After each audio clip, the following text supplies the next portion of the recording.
अस्सलाम वालेकुम, सुबह खैर। कैसे हैं आप सब लोग? ठीक ठाक हैं, मज़े में हैं? अच्छा जी, मज़े में रहना बड़ा ज़रूरी है, इंजॉय करना बड़ा ज़रूरी है। अच्छा, आज दिन का आगाज़ करते हैं इस दुआ के साथ कि अल्लाह ताला हमारी सारी दुआओं को कबूल फरमाए और हमारी नेक नियति को कबूल करे। अच्छा जी, ऐसा होता है कि जब कुछ लोग बहुत ज़्यादा तादाद में मिलकर ये सोच रहे होते हैं कि हम कुछ अच्छा करें और उसमें कोई एक इंसान ऐसा होता है जो बड़ा ही नेगेटिव होता है, एक शख्स ऐसा होता है जिसको बहुत ज़्यादा प्रॉब्लम होती है। और वो किस चीज़ से प्रॉब्लम होती है? किसी को किसी की नेगेटिविटी जो है वो इन्हांस करनी होती है, किसी को किसी के लिए प्रॉब्लम क्रिएट करनी होती है।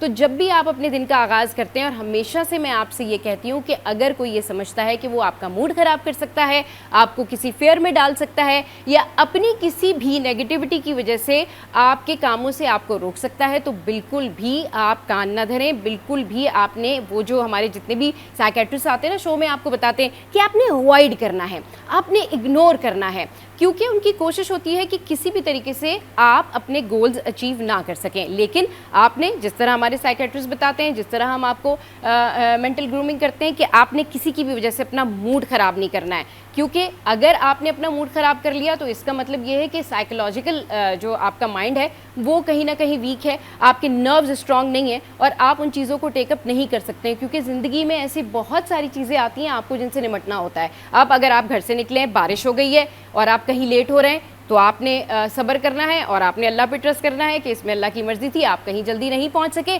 आपको उससे बहुत बेहतर चीज़ मिलेगी। कोई आपके रास्ते में कोई प्रॉब्लम हो गई, कहीं आपको जॉब पर कोई प्रॉब्लम हो गई, कहीं किसी ने आपको कुछ कह दिया, कहीं किसी ने आपके लिए कुछ और किया, तो इन सारी बातों से निकल के आपने अपना दिन अच्छा गुजारना होता है और कोई मेरा मूड ख़राब नहीं कर सकता। इस पॉलिसी पर आपने अमल करना ही होता है। अच्छा जी, अब हम अपने गेस्ट से आपको मिलवाते हैं। और जहाँ तक मैं बात करी थी ना कि जी कोई हमारा मूड नहीं ख़राब कर सकता, कोई हमारा दिन ख़राब नहीं कर सकता, ख़वातीन को इतना स्ट्रॉन्ग नर्व्स रखना चाहिए। रास्ते में आपके साथ कोई प्रॉब्लम हो जाती है तो आपको अपने नर्व्स स्ट्रॉन्ग रखने चाहिए, झगड़े नहीं करने चाहिए ट्रैफिक के टाइम पर जब हो रहे होते हैं। इसी तरह से सेफ्टी और सिक्योरिटी ये बड़ी ज़रूरी है और ख़वातीन के लिए तो बहुत ज़्यादा ज़रूरी है। अब किस तरीके से आप अपना सेल्फ़ डिफेंस कर सकते हैं, किस तरीके से आप सीख सकते हैं कि आप ये कल्चर इस्टेब्लिश करें कि बच्चों को भी अवेयरनेस दें, बड़ों को भी अवेयरनेस दें, ख़वातीन को भी अवेयरनेस दें कि वो किस तरीके से जो है वो एक कल्चर क्रिएट कर सकती हैं, सेफ्टी का कल्चर। अब सेफ्टी क्या है? सेफ्टी ये है कि जहाँ तक आपको लगता है कि आप किसी को बेयर कर सकते हैं वहाँ तक आप बर्दाश्त करें। लेकिन जब आपको लगता है कि कोई ये चाहता है कि वो आपको प्रोवोक करे, कोई ये चाहता है कि आप कुछ भी ऐसी चीज़ें करें जिसकी वजह से वो आपको डिस्ट्रॉय कर सके, तो आपने वहीं पर सेफ्टी मेजर लेना है और पॉइंट आउट करना है कि this is the right point. हमें अपने सेल्फ डिफेंस के लिए ये सारी चीज़ें करनी चाहिए। और सेल्फ डिफेंस क्या है? ख़वातीन अकेली बाहर जाती हैं, बच्चे जा रहे होते हैं, उनके पास अवेयरनेस होनी चाहिए। वो घर में अगर हैं, इनफैक्ट अगर कोई नेचुरल डिज़ास्टर हो जाता है तो वो क्या कर सकती हैं, इसके बारे में बात करने के लिए हमें ज्वाइन किया है जी ज़ैनब अंसारी ने, जो कि सेल्फ डिफेंस कोच हैं। उनको शो में वेलकम करते हैं। अस्सलाम वालेकुम ज़ैनब, कैसी हैं आप? Good morning. वालेकुम सलाम Saba, how are you? I am fine, I am fine. Zainab यकीन करें, I was thinking about you और बहुत दिनों से मैं आपको मिस कर रही थी। मैं सोच रही थी कि बहुत दिन हो गए ज़ैनब जो है वो हमारे शो पे नहीं आई। तो ज़ैनब, आज जो हम टॉपिक डिस्कस करने जा रहे हैं ये बड़ा इंपॉर्टेंट टॉपिक है और वो इसलिए कि इसमें हम ये जानना चाहते हैं कि सेफ्टी सिक्योरिटी। अच्छा, सेफ्टी सिक्योरिटी से ना लोगों के जहन में क्या आता है? सेफ्टी सिक्योरिटी से ख़वातीन के जहन में स्पेशली ये आता है कि जी कोई मार धाड़ वाली चीज़ है, कोई डिफेंस, हमें कोई अपना ऐसे करना है कि पता नहीं कोई हमें क्या, कोई इक्विपमेंट्स के साथ में रहना है या and all that. But safety security strategically planning के साथ कैसे हो सकती है, ये बताइए। सबसे पहले मैं खुद मार्शल आर्टिस्ट हूँ, मैं आप सबको बता सकती हूँ कि उससे कोई फायदा। हाँ, ओके एंड जो इंसान आपके सामने अटैक करेगा ना, उसको ज्यादा प्रैक्टिस है आपसे, तो कोई जरूरत नहीं उस डायरेक्शन जाने पे। Number one. Number two, self defence number one is all about preparation. हाँ, आप घर से बाहर निकलते, अब जैसे एग्जाम पे आप जा रहे हैं, आपने एग्जाम देना है तो आप उसके लिए प्रिपेयर करते हैं, राइट? हाँ, सो अगर एक बुरा वाकया आता है आपकी जिंदगी में या कोई इस तरह का हादसा होता है और आप प्रिपेयर्ड नहीं है उसके हवाले से, जो भी आपने बात की थी अवेयरनेस के बारे में, जी, तो अगर आप प्रिपेयर्ड नहीं है तो फिर देन आप फ्रीज हो जाते हैं, आपके कोई डिफरेंट रिएक्शन होता है, आप सही वाला रिएक्शन नहीं लेते, आप स्ट्रेस्ड आउट हो जाते हैं। हाँ, सो सबसे पहले अपने आप को प्रिपेयर करें। बहुत सारी सेल्फ डिफेंस के इंफॉर्मेशन आपको ऑनलाइन मिल जाएगी। उसके जैसे I would love to go on and on. मैं ये डेफिनेटली कहूंगी आपके सारे व्यूअर्स को कि एक टर्म है सिचुएशनल अवेयरनेस, ये सीख है। इसके पीछे बहुत कुछ रिसर्च, बहुत काम लिखा जा चुका है, ऑनलाइन रिसर्च है। सिचुएशनल अवेयरनेस, ऑब्जर्वेशन और ओरिएंटेशन का एक मिक्स है। हर सिनारियो में, चाहे आप घर पर हो, आप उबर में जा रहे हैं या करीब में जा रहे हैं, या आप वर्क प्लेस में या कहीं मार्केट में चल रहे हैं, सिचुएशनल अवेयरनेस की जो बुनियाद है ना, अगर वो आपके अंदर है तो आप हर किस्म की सिचुएशन को टैकल कर सकते हैं। सो ये मैं कह सकती हूँ, this is the shortest piece of advice I can give in terms of self defence. बिल्कुल ठीक कह रही हैं कि आप हर तरह की सिचुएशन को टैकल। अच्छा ज़ैनब, ये बताएं, अभी हम ना इस तरह से चलते हैं कि स्टेप बाय स्टेप चलते हैं और बात करते हैं बच्चों की। बच्चों के हवाले से सेफ्टी और सिक्योरिटी के जो मेजर्स हैं उसके हवाले से बताइए। सो पहले बच्चों को गुड टच बैड टच ये चीजें सिखानी चाहिए, बिकॉज उनको तो पता नहीं है बारे में। नंबर 2, पेरेंट्स को एक ट्रस्ट बॉन्ड क्रिएट करने की जरूरत है। हमारे जो पिछला जनरेशन था ना, they would not do that, they would act like as if बच्चे उनको ट्रस्ट करें मगर वो बच्चों को ना ट्रस्ट करें। एंड उससे क्या होता है कि ट्रस्ट डेफिशिएंट होता है। और बहुत सारे असॉल्ट्स हमारे मिलेनियल्स के अंदर इसलिए होते थे और and people got away with it is because parents नहीं ख्याल रखते थे ट्रस्ट डेफिशिएंट का। फॉर एग्जाम्पल, अगर आपके साथ कुछ हुआ और अगर किसी खानदान वाले ने किया तो सबसे पहले खानदान वाले के साथ लेंगे, साथ देंगे, अपने बच्चों को नहीं ट्रस्ट करेंगे। अब अल्लाह का शुक्र है कि millennial mothers and fathers are very different इस मामले में, so which is great, number 1। Number 2, जब आप उनको अवेयर करेंगे ना, बच्चे बहुत तेजी से रिएक्ट करते हैं। अभी एक इंडिया के अंदर एक वायरल क्लिप चल रही है, मैं आप सबको कहूंगी जाके जरूर देखें। एक लड़की है, उसके पास एक बंदा आके कहता है कि आपको मैं तुम्हें 1200 रुपए दूंगा और मैं तुम्हें बस बाइक में मेरे साथ उधर तक जाओ। उस लड़की ने उसको मारना, वो बच्ची होगी कुछ 8-9 साल की, उसने मारना शुरू किया, शोर मचाया, उस बंदे का कपड़ा पकड़ा है और उसने कहा था ये कहीं नहीं जाएगा। उसने इतना शोर मचाया कि उसके आसपास के सारे मर्द ना वो सब जमा हो गए थे। शोर मचाना सिखाएं अपने बच्चों को, राइट। हम बच्चों को बहुत कहते हैं चुप रहो, kids look good like this, मगर ज्यादातर जो आपके विक्टिम्स होते हैं ना, वो ऐसी इसी ट्रेनिंग और कंडीशनिंग से निकले होता है। सही। असल में आपने ये बात जो की है ना कि शोर मचाना सिखाएं, हमारे पेरेंट्स की गलती ये होती है कि अगर हम पर कोई शाउट करता है, हम पर कोई ट्रिक्स प्ले करता है ना, तो हम डर जाते हैं, हम शोर नहीं मचाते, इसलिए कि शायद कोई हमें गलत ना समझे। वैसे पर्सनली मैं इस बात पर बिलीव करती हूँ कि अगर आप सही हैं तो आपको शोर मचाने की ज़रूरत भी नहीं पड़ती है। लॉजिकली अगर आप अपनी बात को ठीक से प्रूव कर सकते हैं तो बात ठीक है। लेकिन मसला ये है कि यहाँ पर ये जो दुनिया है ना, ये वाकई शोर मचाने वाली दुनिया है। अगर आप बहुत पोलाइटली किसी से बात करते हैं ना, तो वो कहते हैं ठीक है जी, ये तो बहुत पोलाइट है, या फिर ये तो कुछ नहीं करेगी, ये तो कुछ नहीं करेगा, ये तो छोटा बच्चा है, ये तो मासूम सा बच्चा है, ये तो ऐसे ही लड़की है। लेकिन मसला सारा ये होता है कि शोर मचाने के लिए भी एक प्रॉपर वालिदैन को बताना चाहिए, ट्रेनिंग देनी चाहिए। और आपकी ये बात सुन के मुझे बहुत ज़्यादा इस बात का एहसास हो रहा है कि जो पेरेंट्स कहते हैं ना कि नहीं भाई, आपने अपने साथ अगर कुछ भी गलत हो रहा है उसको बर्दाश्त नहीं करना है, उस पर बात करनी है, उसके लिए आवाज़ उठानी है, तो ये बिल्कुल ठीक है। लेकिन ज़ैनब ये बताइए कि कब शोर मचाना चाहिए? अब ये आपकी सेफ्टी सिक्योरिटी, चाहे वो हैरेसमेंट के ज़ुमरे में आए, चाहे वो इंटेंशनली किसी को हर्ट करने के ज़ुमरे में आए, चाहे वो इंटेंशनली किसी के साथ किसी को नुकसान पहुंचाने के ज़ुमरे में आए, ये कब एक्ट्स करने चाहिए, ये बताइए। हर सिनेरियो में बिल्कुल डिफरेंट है ये सिचुएशन। सही। बट आपको मैं फिजिकल वायलेंस का एक सिनेरियो बताती हूँ। ये आपको एक और औरत के नजरिए से बताती हूँ, क्योंकि औरतों और मर्दों का बिल्कुल अलग सिस्टम है। फीमेल इंट्यूशन एक चीज है, आपके अंदर एक फीलिंग आती है, आपको फौरन पता होता है कि कुछ गलत हो रहा है। ओके, और बहुत दफा हमें इतना कंडीशन किया जाता है, बताया जाता है कि ड्रामे ना करो, ऐसी तुम सोच रही हो, वहमी ना बनो। ओके, और उसमें हम अपने आप को क्वेश्चन करते, क्वेश्चन ना करें। और आपको एक चीज बताऊं, इंट्यूशन को बढ़ाने का एक तरीका है बहुत आसान, आप मेडिटेट करें। और मेडिटेशन का सबसे आसान तरीका 5 वक्त की नमाज प्रॉपर तरीके से मेडिटेट करना। मैंने बस अल्फाज बोल दिए, बट आप सबको ये मैं कहूंगी कि मेडिटेट करें, उससे इंट्यूशन आपकी बढ़ेगी। उससे क्या होगा कि जब कोई एक प्रॉब्लम क्रिएट हो रहा होता है ना, आपके अंदर से एक गट फीलिंग होती है, वो खुद ब खुद it starts working and start listening to it every single day. Okay, इसके ऊपर भी बहुत सारे रिसोर्सेज ऑनलाइन है।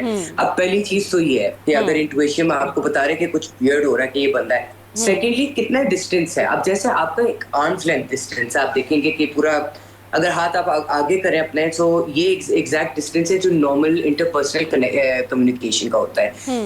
कोई इससे करीब आ रहा होता है ना, that disarms you, that is a very big red flag के या तो आप खुद पीछे खड़े हो और वो अगर पीछे और आ रहा है आपकी तरफ, तो उसका मतलब है कि this is not somebody who is got some good intentions is trying to dominate you, हाँ बिग रेड फ्लैग, हाँ राइट? So right. उधर से आप फिर अपना दिमाग में अगेन जैसे सिचुएशनल अवेयरनेस अगर आप पढ़ेंगे, इसके अंदर सब आपको समझ में आ जाए कि next अच्छा, steps में लोगों अपने का क्या इन करना है। ह्यूमन बिहेवियर, लोगों की कनिंग इंटेंशन, अगर किसी को लगता है कि तो किसी यार, तक नहीं पहुंचती, तो ये जो ट्रेनिंग होती है ना आपकी, अगर आपने सेल्फ डिफेंस के हवाले से पढ़ा हुआ है, जैसे आप खुद मार्शल आर्ट में माशाल्लाह एक्सपर्ट हैं, तो ये आपको वैसे ही वाइब्स आ जाती हैं और समझ आता है कि नहीं भाई, now this is going to happen.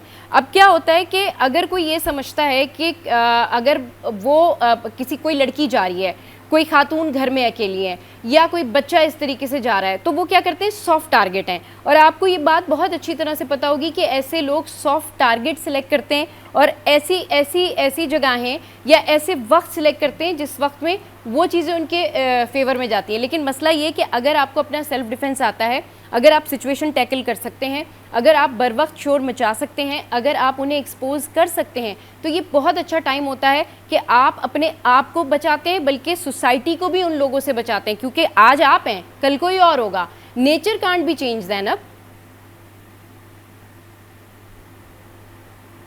Zainab, are you listening balance to of me? Power हर रिलेशनशिप के अंदर होती है। हाँ हर हाँ सिचुएशन में एक बैलेंस ऑफ पावर हाँ, होता है। सही। और हमें जब हम कहते हैं ना कि औरतें बिल्कुल ही वीक है, then we are not understanding कि वो भी हाँ फ्लिप कर सकती है सिचुएशन हाँ, को। फॉर सही। एग्जांपल, अगर कोई आपको बहुत क्रीपी तरीके से बात कर रहा है किसी दावत पे या किसी पब्लिक स्पेस के अंदर, आप उसे अवॉइड कर रहे हैं, उसको लग रहा है ओ ये डर रही है, हाँ और चले हम उसको और डोमिनेट करें, सो ऐसी सिचुएशन के अंदर एकदम से अपने हाथ पकड़ के, अभी मैंने एक वीडियो देखा था कि एक इंडिया में ये बहुत होता है, बिकॉज हाँ women react very fast in India. उधर बहुत ज्यादा इस तरह के वायलेंस के केसेस में they more active I feel than Pakistani women. We need to learn from that. हाँ इसके अंदर जो मैंने देखा है कि एक ट्रेन के अंदर वो बंदे ने जैसे ही एक दफा हाथ रखा है, उसने उठाकर साइड पे किया, दूसरी तरफा, तीसरी दफा उसने इस बंदे के सर पकड़ा और थप्पड़ मारना शुरू किया, तो change the whole situation all together.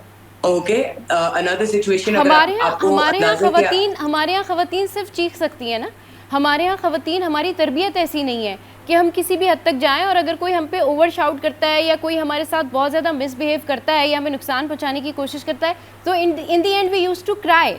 लेकिन हमारी क्योंकि तरबियत ऐसी नहीं है ना, हमारे यहाँ ये लिहाज भी आ जाता है, हमारे यहाँ ये चीज़ें भी आ जाती हैं कि आप घर से, हमारे पेरेंट्स ने तो हमें घर से ये सिखाया कि नहीं ठीक है, अगर आपके साथ किसी ने कुछ बुरा कर दिया है तो सब्र कर लें। हमने तो ज़ैनब ज़्यादातर सब्र की ट्रेनिंग ली है, लेकिन फिर आप जिस तरह से बता रही हैं कि इस तरह से बिहेव करें, तो इस तरह से बिहेव करें, तो वो लोग कहते देखिए जी ये तो इन्होंने तो ये किया या वो किया, ये कैसी खातून थी या वो कैसी औरत थी, वो तो बदतमीज़ थी, वो तो फलाना थी। तो ये ब्लंटनेस जो है कभी कभी ख़वातीन को नेगेटिव भी दिखा रही होती है ना, ये भी चीज़ है।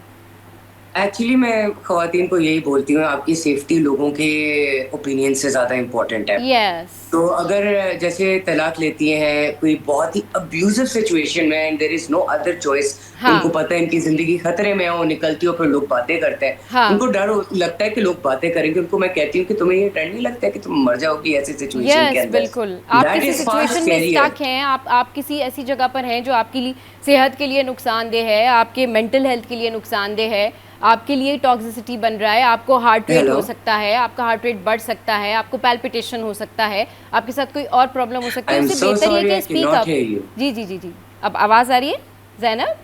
बहुत हल्की आ रही है आपकी। अच्छा ज़ैनब, मैं ये कह रही हूँ कि जो चीज़ आपके लिए हार्मफुल है, जिस तरह आपने कहा ना कि इससे बेहतर है कि आप मर जाएं, बात करें, तो ये जो एग्जैजरेशन है इसके ऊपर बात करनी चाहिए। बेशक आपको लोग जज करते हैं तो करें क्योंकि देखिए आपकी सेफ्टी ज्यादा इंपॉर्टेंट है, and you have to understand इस माशरे में हाँ nobody cares about हाँ your safety, nobody हाँ cares about your honor, nobody cares about all of those things, because हाँ you are considered a possession of your family, you considered a possession of your husband and all of हाँ that. हाँ So ऐसी situation के अंदर why would you put so much weight, इतना आप क्यों उनकी ओपिनियंस को सीरियसली लें? आई वुड से कि जो इंसान आपको अच्छे तरीके से वैसे ही नहीं अच्छे नजर से देखता है, तो उसका ओपिनियन वैसे ही आपके लिए 0/0 होना चाहिए। सिंपल। Right, हाँ so you need to look at yourself. You need to think about yourself. There is nothing wrong with being selfish when it is about your bodily autonomy, when it is about your consent, हाँ and whatever harm you can have. So हाँ definitely आप ये दिमाग से सबसे पहले निकालें कि नहीं लोग क्या कहेंगे यार, लोग हाँ, बोलते रहेंगे, उनका काम है बिल्कुल। बोलना। भई आपका काम है अपने आप को बचाना और अपने ठीक है, आस-पास के बिल्कुल। लोगों को भी बचा सकता है। खवातीन को स्ट्रॉन्ग होना चाहिए, चाहे उनको कोई हैरेस करे। बच्चों को स्ट्रॉन्ग होना चाहिए, शोर मचाना सीखना चाहिए, स्ट्रेटजी प्लानिंग आनी चाहिए। नेचुरल डिज़ास्टर के टाइम पर भी बहुत सारी ऐसी स्ट्रेटजीज़ होती हैं कि आप घबराने के बजाय जो है वो कुछ ऐसे इकदामात करें कि आप अपनी भी जान बचाएँ और घर में जो दीगर लोग मौजूद हैं उनकी भी जान बचाएँ। Thank you very much Zainab for your time, for your precious. बहुत अच्छा लगा आपसे बात करके। और जहाँ तक खवातीन की एम्पावरमेंट की बात है ना, तो लेट्स एम्पावर फ्रॉम टुडे। आज से ही आप ये तहैया करें एब्सोल्युटली। कि आप वो सिचुएशन में नहीं रहेंगे कि जिस सिचुएशन में आपकी अपनी तबीयत ख़राब हो, जिस सिचुएशन में आपकी ज़िंदगी के लिए वो नुकसानदेह हो जाए, आपका हार्ट रेट बढ़ जाए, आप डर जाएं, आप सहम जाएं। उससे बेहतर ये है कि स्पीक अप, अपने लिए आवाज़ उठाएं, बात करें, क्योंकि आपकी डेस्टिनी, आपका मुकद्दर आपसे कोई नहीं छीन सकता। लेकिन हाँ, आप अपने सेल्फ डिफेंस में बात ज़रूर कर सकते हैं। फिर भी आज मैं उन तमाम ख़वातीन को ये कहूँगी जो मुझे मैसेज करके कहती हैं कि आप तो हर वक्त कहती रहती हैं सब्र करें। सब्र करें, अगर सब्र भी करेंगे ना तो सब्र का इनाम सबसे बड़ा है। तो आपने सेल्फ डिफेंस सीखने के साथ साथ सब्र भी करना है और देखना है ये है कि किस सिचुएशन को आपने कैसे टैकल करना है। सब्र आपने वहाँ करना है जहाँ आपका फैमिली मैटर है, और आपने सेल्फ डिफेंस में अपना इख्तियार, अपना जो आपने सीखा है वो ज़रूर आपने प्रेजेंट करना है जहाँ पर आपको लगता है कि आपकी जान को ख़तरा है। चलिए जी, ब्रेक लेते हैं, ब्रेक के बाद वापस आएंगे, फिर एक और ज़बरदस्त पर्सनैलिटी से आपको मिलवाएंगे। स्टे विद अस।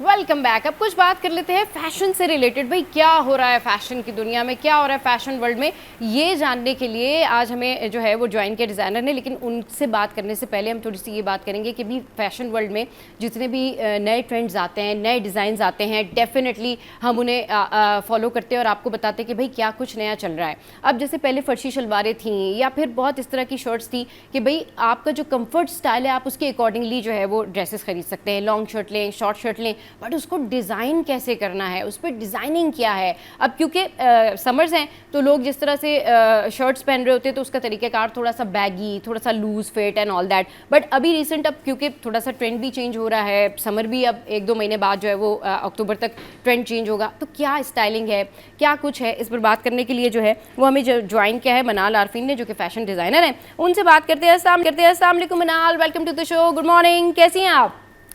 अस्सलाम वालेकुम, thank you so much for having me. आप कैसी हैं? मैं बिल्कुल ठीक ठाक। मनाल ये बताइए कि गर्मियों के जो फैशन ट्रेंड्स हैं वो क्या हैं? अच्छा, गर्मियों में आपको पता है एक तो loose long flary shirts are very much in, लेकिन लोग बहुत ज़्यादा जा रहे हैं शॉर्ट शर्ट्स की तरफ भी, जिसके अंदर हमें बहुत सा स्टाइलिंग का मार्जिन भी मिल जाता है, आपको ट्राउजर्स डिज़ाइन करने का मार्जिन मिल जाता है। तो लोग बहुत डिफरेंट डिफरेंट ट्राउजर्स डिज़ाइन कर रहे हैं, वाइड लेग पैंट्स हैं उसके साथ, इसके अलावा शलवार्स की डिफरेंट टाइप्स हैं, तो उस सब की तरफ लोग बहुत ज़्यादा जा रहे हैं। अच्छा, उन सब की तरफ लोग बहुत ज़्यादा जा रहे हैं। अच्छा, अभी जो रिसेंट अब लॉन की लुक है वो भी बड़ी स्टाइलिश हो गई है, तो उस हवाले से बताएं कि उसमें क्या क्या चीज़ें हो सकती हैं। अच्छा, लॉन की तरफ जो लोग जाते हैं वो ज़्यादातर इसलिए जाते हैं कि उन्होंने लग्जरी लॉन को पसंद करना होता है या उसको स्टिच करवाना होता है। तो बेसिकली अगर आप कोई नॉर्मल लॉन का जोड़ा भी लेते हैं, नहीं अफोर्ड कर सकते लग्जरी लॉन क्योंकि आजकल बहुत महंगी है, तो उसको आप ऐसे डिज़ाइन कर सकते हैं कि आप उसमें ऑर्गेन्जा के पैचेस ऐड कर सकते हैं, लेसेस ऐड कर सकते हैं, इंसर्ट्स ऐड कर सकते हैं। इसके अलावा फ्रिंजेस ऐड कर सकते हैं अपने शर्ट्स के अंदर, ताकि उसकी लेंथ भी लंबी हो जाए, उसके अंदर डिज़ाइन भी ज़्यादा आ जाए। अपने बॉर्डर को ज़्यादा डिज़ाइन कर सकते हैं, उसके अंदर ज़्यादा लेस इंसर्ट्स डाल के, ऑर्गेन्जा पैचेस, ये सारी चीज़ें वगैरह यूज़ करके। इसके अलावा जो फ्रंट ओपन शर्ट्स हैं those are very much in, pocket वाली शर्ट्स बहुत इन हैं। लोग कॉलर्स के ऊपर बहुत एक्सपेरिमेंट कर रहे हैं, आपने देखा होगा बड़े कॉलर्स भी इन हैं, छोटे कॉलर्स भी इन हैं। तो ज़्यादातर हमारी स्टाइलिंग उस तरफ को जा रही है कि या अगर आप लेसेस की तरफ जाएंगे तो आप उसको बिल्कुल ईस्टर्न टच देंगे, और अगर आप थोड़ा सा बटन डाउन शर्ट्स और इसकी तरफ जाएंगे तो फिर आप वेस्टर्न की तरफ अपने आउटफिट को डिज़ाइन कर सकते हैं। सही, बिल्कुल वेस्टर्न की तरफ इस तरह से डिज़ाइन किया जा सकता है। अच्छा ज़ैनब, मुझे ये बताइएगा मनाल कि जब फैशन ट्रेंड स्टार्ट हो रहा होता है, यानी जब समर के साथ या विंटर के साथ कलेक्शन आ रही होती है, तो उसमें एक चीज़ बड़ी ख़ास होती है जो परमानेंट रहती है कि अगर जैसे फर्शी शलवार है तो सारी शर्ट्स के साथ फर्शी शलवार आ रही है, अब वो आती रहेगी 1-1.5 साल तक, वो फर्शी शलवार का फैशन रहेगा। अब रिसेंट जो न्यू ट्रेंड इन हो रहा है उसमें शर्ट्स किस तरह की आ रही हैं और जो ट्राउज़र्स हैं वो कैसे हैं? ताकि क्योंकि फिर ये ट्रेंड आगे विंटर्स तक फॉलो होगा, ऑलमोस्ट जनवरी तक। अच्छा, जो हमारा कैजुअल फैशन है वो हाँ। ज़रा जा रहा है वेस्टर्न की तरफ, सॉलिड्स की तरफ लोग ज़्यादा रुझान है लोगों का, हाँ। क्योंकि प्रिंट्स वगैरह लोगों को इतने पसंद नहीं हैं, बिजी रखते हैं, आप इतने अच्छे नहीं लग सकते हो उसमें, इतने ट्रेंडी नहीं लगते हो, तो इसलिए लोग ज़रा सॉलिड्स की तरफ ही माइल हैं आजकल। लेकिन अगर आप जाएं पार्टीज वगैरह की तरफ या वेडिंग्स की तरफ तो long shirts are the only to go in fashion. लेकिन आप जब शॉर्ट शर्ट की तरफ जाते हैं तो आपके पास एक्सपेरिमेंट करने का मार्जिन विद ट्राउजर्स ज़्यादा आ जाता है, जिसमें बेल बॉटम्स आ जाते हैं, आपके वाइड लेग पैंट्स आ जाती हैं। बहुत सारे लोग एक्सपेरिमेंट आजकल कर रहे हैं, जैसे शलवारें पहन रहे हैं शर्ट्स के साथ। तो ये चीज़ें बहुत इन है, और फर्शी शलवार भी आउट नहीं हुई क्योंकि लोग उसको अभी भी पहन रहे हैं, बिकॉज एयरी होता है, ब्रीदेबल होता है। उसको ब्रीदेबल फैब्रिक में जब आप सिलवाते हैं तो you look very much on point in fashion. बिल्कुल ठीक कह रही हैं कि अच्छा अब ये जिस तरह से अब आप कह रहे हैं कि लोग ज़्यादा तादाद में पसंद करते हैं, ज़्यादा तादाद में स्टिच करवा रहे होते हैं। अब जो ख़वातीन डिज़ाइनर के डिज़ाइंस देख के घर पे बनवा रही होती हैं ड्रेस सेम डिज़ाइन बनवा रही होती हैं, उनके हवाले से ज़रा बताइए कि वो किस तरीके से उसको कम पैसों में बना सकती हैं।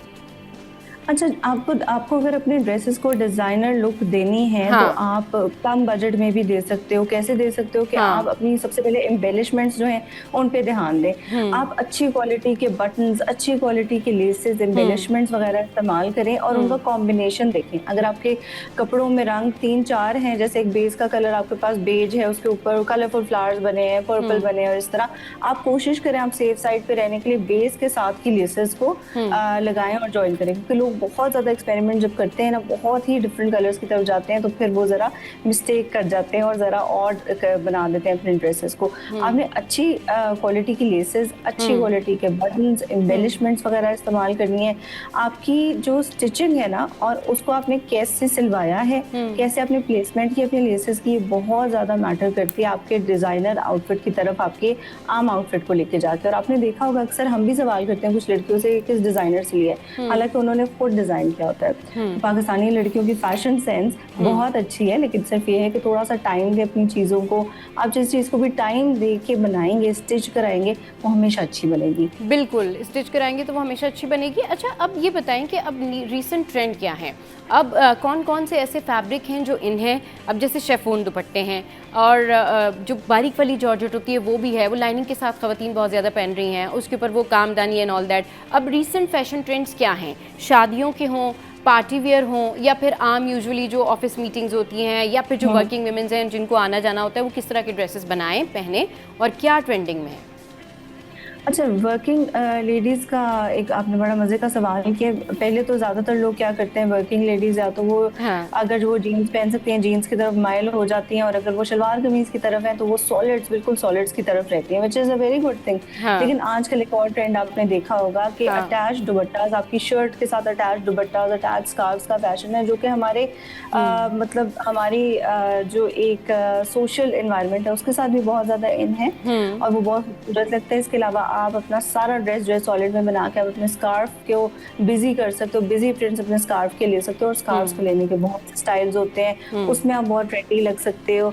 और अगर हम शादियों की तरफ जाए ना, तो शादियों का फैशन और एवरीडे का फैशन बहुत एक दूसरे से मुख्तलिफ है, क्योंकि एवरीडे में आपने ये देखना है कि बजट फ्रेंडली क्या है, आप अच्छी किस चीज़ में रख लो, आपने फॉरन एक चीज़ पहनी and you are ready to go. लेकिन शादियों पे आपके पास टाइम होता है तैयार होने का, सोचने का, एक्सपेरिमेंट करने का, और हर कोई अच्छा दिखना चाहता है। तो शादियों की तरफ अगर मैं जाऊं और आपको उसका बताऊं तो कलीदार्स बहुत इन है, फर्शी शलवारें बहुत इन है। जिसने शलवार पहन ली वो फिर कोशिश करता है हम नेक्स्ट इवेंट पे चूड़ीदार पहने, लेकिन इस गर्मी में नहीं, तो थोड़ा सा सर्दियों में ही आप पहन सकते हो।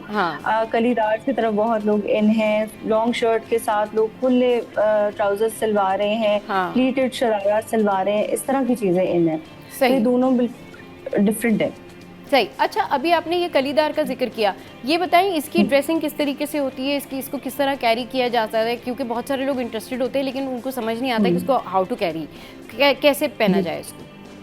अच्छा, कलीदार जो है, आपको पता है हमारा ट्रेडिशनल ड्रेस है, उसके आप जितना उसको सिंपली कैरी करोगे आप उतने खूबसूरत लगोगे। अगर आपकी नेक हाँ। लाइन थोड़ी छोटी है तो उसके साथ आप थोड़े लंबे जो मालाज वगैरह उनके साथ जा सकते हो, और आप हाँ। अपने ड्रेस को सिंपल सिलवा के उसके साथ एम्बेलिशमेंट ज्यादा कर लो, अगर आपका बजट कंस्ट्रेन है तो। और अगर नहीं कंस्ट्रेन, कुछ लोगों को अच्छा लगता है कि हम ज्यादा काम में एक्सपेरिमेंट करें, उसमें इन्वेस्ट करें, तो आप वैसे भी कर सकते हैं। लेकिन वैसे ज्यादातर लोग, मेजोरिटी जो है वो कलीदार को प्लेन में सिलवाती है, और जो उसका दामन होता है उसके ऊपर उसके ऊपर ये हमारे जो गोटा होता है, लप्पा होता है, किरण होता है, उसकी लेयरिंग इस्तेमाल करते हैं। और उसके नीचे भी आप अपने कलीदार के नीचे भी another layer of wide leg pant सिलवा सकते हो, जिसके ऊपर आपने ज्यादा लप्पे वगैरह लगाए हो, उससे और ज्यादा फ्लेयर्ड लुक आती है और ज्यादा आप खूबसूरत और हसीन लगते हो। वाहिद चीज मेरे ख्याल से जो आप हैवी कर सकते हो अपने कलीदार के साथ, वो है दुपट्टा, क्योंकि दुपट्टा रीयूज हो जाते हैं, आप दोबारा से रीयूज कर देते हो। आप शॉर्ट शर्ट के साथ पहन सकते हो, लॉन्ग शर्ट के साथ पहन सकते हो। तो बहुत ज्यादा ना अपने पैसों को एक ही आउटफिट में आपको फंसाने की जरूरत नहीं होती। यू कैन ऑलवेज री इन्वेस्ट, और अपने ड्रेस को ऐसे सिलवाएं कि अगर आपने कलीदार पे भी काम कराया है तो आप उसके दामन का काम उतार के कहीं और यूज कर सकें। सही, बिल्कुल। चलें इस पर बात करते हैं, ब्रेक लेते हैं, ब्रेक के बाद फिर वापस आते हैं।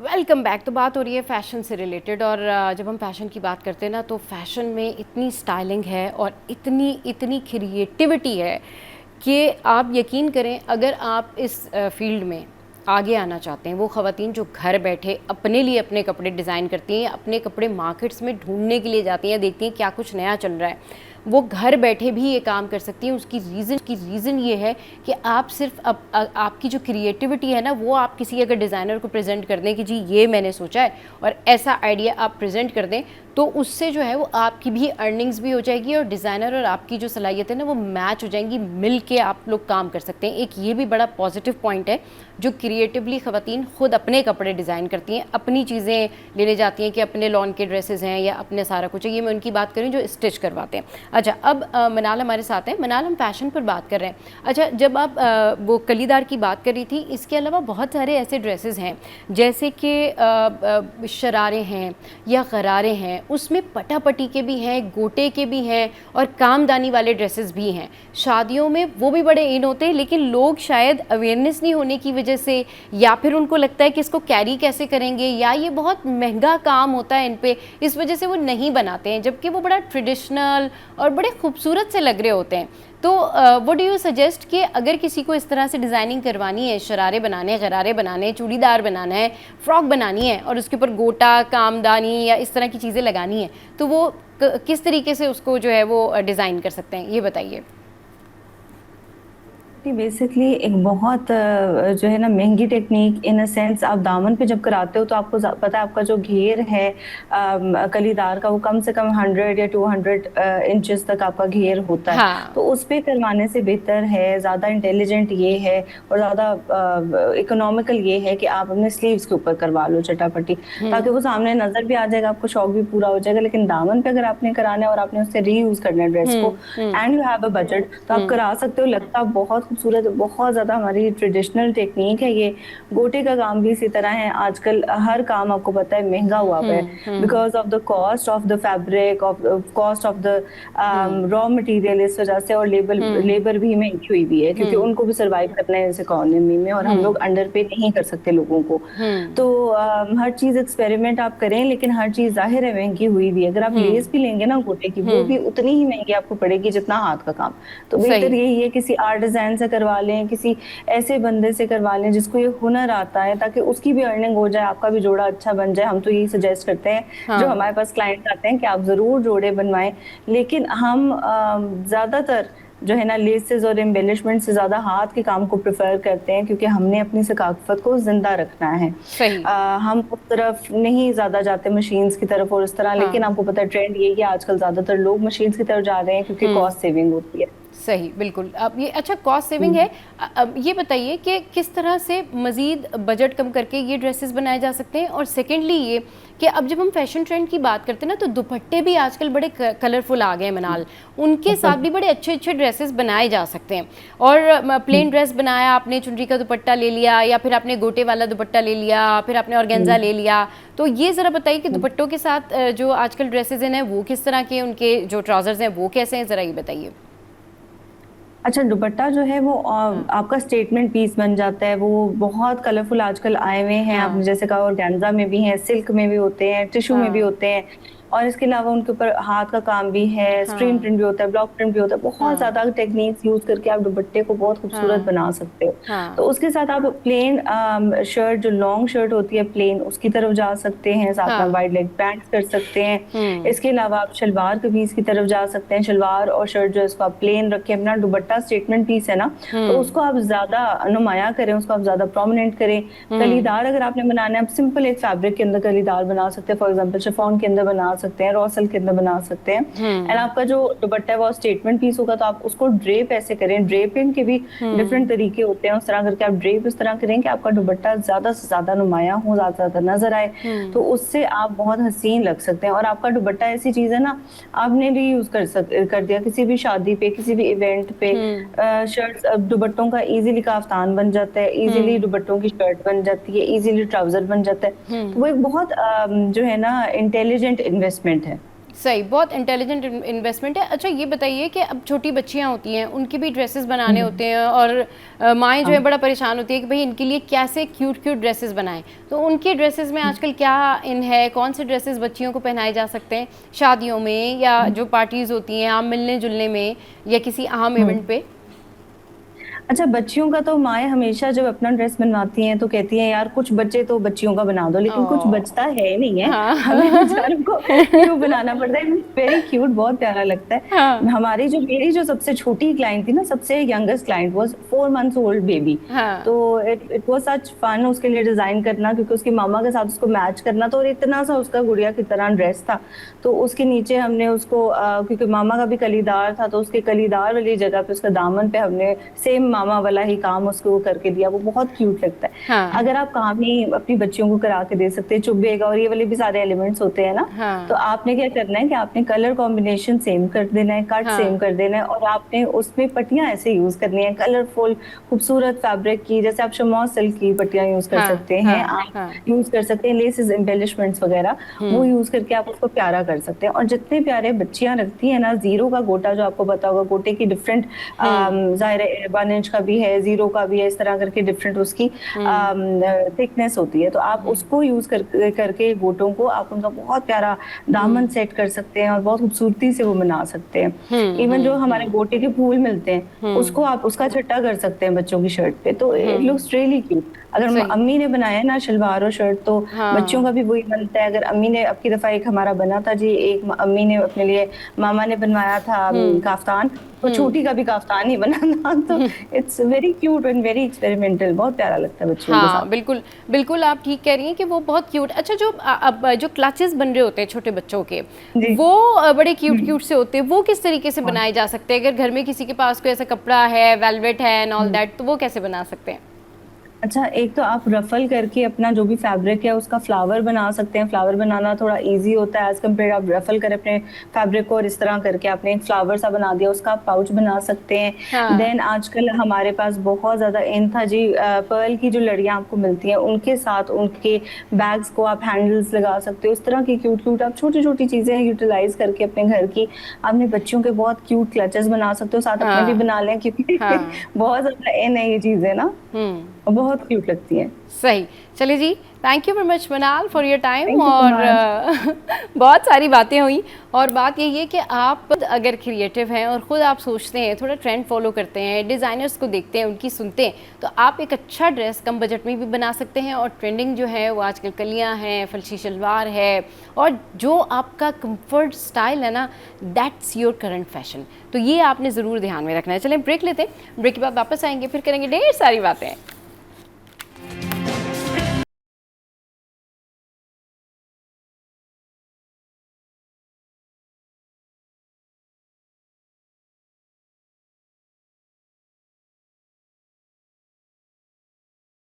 कर लेंगे फैशन ज्वेलरी से रिलेटेड। फैशन ज्वेलरी जी, अब जो फैशन ज्वेलरी होती है ना वो आजकल बड़ी इन है। अच्छा, अब जब हम एक्सेसरीज़ की बात करते हैं तो ज्वेलरी में अगर आप सेट्स के बारे में बात करें कि जी आपने जो है वो नेकलेस लेना है, ज्वेलरी लेनी है, इयरिंग्स लेने हैं, आपने जो है वो टीका लेना है एंड ऑल दैट, तो ये तो हो जाती है जी heavy jewellery set. But normally लड़कियां या नॉर्मली ख़वातीन जिस तरह की ज्वेलरी पहनती हैं उसमें जो है वो ब्रेसलेट होगा, रिंग होगी या फिर अच्छे प्यारे से इयरिंग्स होंगे। और सबसे ज़्यादा जो ख़वातीन पसंद करती हैं जिन चीज़ों को वो हैं इयरिंग्स, यानी कि कान की बालियाँ, टॉप्स एंड ऑल दैट, या फिर वॉचेस बड़ी पसंद करती हैं। और वॉचेस में भी आजकल जो है वो बड़े ज़बरदस्त डिज़ाइनिंग आ गई है कि उसमें भी चेन वगैरह लगा देते हैं और फिर चूड़ी कड़े एंड ऑल दैट, ये सारी चीज़ें होती हैं। अब आजकल किस तरह की ज्वेलरी जो है वो फैशन में है, ट्रेंड में क्या है? अगर मैं ट्रेंड के हवाले से बात करूँ तो इंटरनेशनली तो ट्रेंड इस तरह से है कि ख़वातीन बहुत पसंद करती हैं इस बात को कि उन्होंने बहुत जो है वो हल्के हल्के से टॉप्स पहने हुए हों, मैचिंग के टॉप्स हों, या फिर ज़्यादातर ख़वातीन लग्जरी ज्वेलरी पसंद करती हैं जो कोऑपरेटिव सेक्टर में हैं या फिर जो मल्टीनेशनल कंपनीज़ में काम करती हैं, या फिर जिनकी रूटीन ऐसी है कि रोज़ाना वो बैंक सेक्टर में है तो वो थोड़ा सा नॉर्मल ज्वेलरी जो है वो यूज़ कर रही होती है। Fashion jewellery is another kind of world. उसमें तो आपके पास इतनी सारे डिज़ाइंस हैं, इतनी सारी कलेक्शन है कि आप मेरे ख्याल में सिर्फ ढूंढते ढूंढते आपको 2-4 दिन ऑनलाइन भी देख रहे हैं तो आप कंफ्यूज हो जाते हैं। बात करते हैं इस पे मरियम अरीब से, जो कि हैंडमेड ज्वेलरी डिज़ाइन करती हैं, एंटरप्रेन्योर भी हैं, उनको शो में वेलकम करते हैं। अस्सलाम वालेकुम मरियम, कैसी हैं आप? Good morning. वालेकुम सलाम, मैं बिल्कुल ठीक, अल्लाह का शुक्र है, thank you so much. Good morning to you as well. अच्छा, ये बताइए मरियम कि आजकल किस तरह की ज्वेलरी जो है फैशन में है? इयरिंग्स जो हैं वो थोड़े से बड़े चल रहे हैं, झुमकियाँ चल रही हैं, बालियाँ चल रही हैं, या फिर टॉप्स? अच्छा, आजकल की अगर मैं बात करूं, जैसे आपको आइडिया है कि जो ज्वेलरी है, स्पेशली जो फैशन ज्वेलरी है, तो उसके जो ट्रेंड है वो स्टैटिक नहीं रहते, वो इवॉल्व होते रहते हैं, चेंज होते रहते हैं। हाँ। तो आजकल के दौर की अगर मैं बात करूं तो आजकल की जो यंग बच्चियां हैं, जो ख़वातीन हैं, वो प्रेफर करती हैं कि ऐसी ज्वेलरी हो जो बहुत ज़्यादा हैवी वेट भी ना हो, जो कि उनके लिए कैरी करना भी ईजी हो और वो लॉन्ग लास्टिंग भी हो, और सबसे इंपॉर्टेंट ये है कि उसकी कोई सेंटिमेंटल वैल्यू भी हो। सो जो हमारा ब्रांड है उसका नाम है ज़नूर, और उसमें हम फोकस करते हैं हैंडमेड ज्वेलरी पे। और जो हम लोग ज्वेलरी बनाते हैं वो बीड्स और वायर से बनती है। ये ज्वेलरी फैक्ट्री में प्रोड्यूस नहीं हो सकती, इसके ये बिकॉज इतनी यूनिक होती है कि इसमें हाथ का काम होता है। तो जो हमारे इयरिंग्स होते हैं, जैसे आपने बात की कि इयरिंग्स होते हैं, उसमें जो बीड से बने हुए होते हैं, जिसमें मुख्तलिफ बीड्स मुख्तलिफ पैटर्न्स के साथ जो है लगे हुए होते हैं, उस तरह की ज्वेलरी आजकल काफ़ी ट्रेंड में है। और जो ये ज्वेलरी है इसका ट्रेंड अभी ना सिर्फ पाकिस्तान में बल्कि ऑल अक्रॉस द वर्ल्ड, ये जो ज्वेलरी है स्पेशली जो कि हाथ से बनी होती है बीड्स और वायर से, इसका बहुत ज़्यादा ट्रेंड है। बिकॉज इसकी एक तो सेंटिमेंटल वैल्यू इस तरह से भी होती है कि ये ज्वेलरी आपके लिए किसी ने अपने हाथों से बनाई है। जब आप बाहर बाजार में जाते हैं या बड़ी मॉल्स में जाते हैं तो वहाँ पर ज़्यादातर जो आप ज्वेलरी देखते हैं वो फैक्ट्री प्रोड्यूस्ड होती है, तो उसके साथ एक उतना कनेक्शन नहीं होता। लेकिन जो हैंडमेड ज्वेलरी आर्टिस्ट हैं, जैसे कि मैं आर्टिस्ट हूँ, तो हम जब ज्वेलरी बनाते हैं अपने कस्टमर्स के लिए तो उसमें बहुत ज़्यादा एफर्ट होती है, उसमें बहुत ज़्यादा डिटेलिंग होती है, हमारा बहुत ज़्यादा टाइम स्पेंड होता है, और बहुत ही प्यार और डेलिकेट तरीके से हम उनके लिए ज्वेलरी बनाते हैं। और स्पेशली ये भी होता है कि कुछ कस्टमर्स जो होते हैं वो प्रेफर करते हैं कि वो अपने पसंद के कलर्स हों। जैसे हमारा ब्रांड है तो हमारे मुख्तलिफ डिज़ाइंस हैं हर ज्वेलरी कैटेगरी में, इयरिंग्स हैं, ब्रेसलेट्स हैं, नेकलेसेस हैं, एंकलेट्स हैं। लेकिन कुछ कस्टमर्स के मैचिंग ड्रेसेस होते हैं, तो उनके जहन में एक विजन होता है कि मेरे पास ये मैचिंग ड्रेस है, क्या ये भी पॉसिबल है कि आप लोग मेरे जो कलर है उसके हिसाब से ज्वेलरी बना देंगे? तो हम कस्टमाइज ज्वेलरी भी बनाते हैं। हमें लोग सजेस्ट करते हैं कि आपका ये डिज़ाइन है लेकिन हम इसको ग्रीन कलर में चाहते हैं या हम इसको पर्पल कलर में चाहते हैं, तो can you do it? So we also do it. So अगर मैं सम अप करूँ तो आजकल उस तरह की ज्वेलरी का ट्रेंड है जो कि एक तो ईजी टू वेयर है, लॉन्ग लास्टिंग है, और उसमें एक यूनिक एलिमेंट है। बिकॉज जब हैंडमेड ज्वेलरी आपने पहनी होती है ना, तो लोग आपसे पूछते हैं, मतलब this is something that is very natural. और जब मैंने भी अपनी हाथ की बनी हुई ज्वेलरी कहीं भी मैं पहन के जाती हूँ तो मेरी जो फ्रेंड्स हैं, मेरी जो कॉलीग्स हैं, दे ऑलवेज आस्क कि ये जो डिज़ाइन है we have not seen in the market anywhere, so ये आपने कहाँ से लिया? And then I tell them कि ये मेरा अपना हाथ का काम है। ये जो क्रिएटिविटी, ये जो डिज़ाइन आपको दिख रहा है, ये मैंने खुद से सोचा, इसको पहले मैंने स्केच किया, उसके बाद फिर मैंने मटेरियल्स वायर के थ्रू और बीड के थ्रू खुद से जो है इसको मैंने क्रिएट किया। सही। अच्छा, अब जो स्टूडेंट्स हैं यानी कि यूनिवर्सिटी कॉलेज जाने वाली लड़कियां हैं, वो किस तरह की ज्वेलरी यूज़ करें? वो कैसे इयरिंग्स वगैरह लें? अच्छा, जो कॉलेज यूनिवर्सिटी जाने हाँ। वाली लड़कियां हैं उसके लिए उनके लिए आई थिंक सबसे बेस्ट चॉइस जो हो सकती है वो लाइट ज्वेलरी।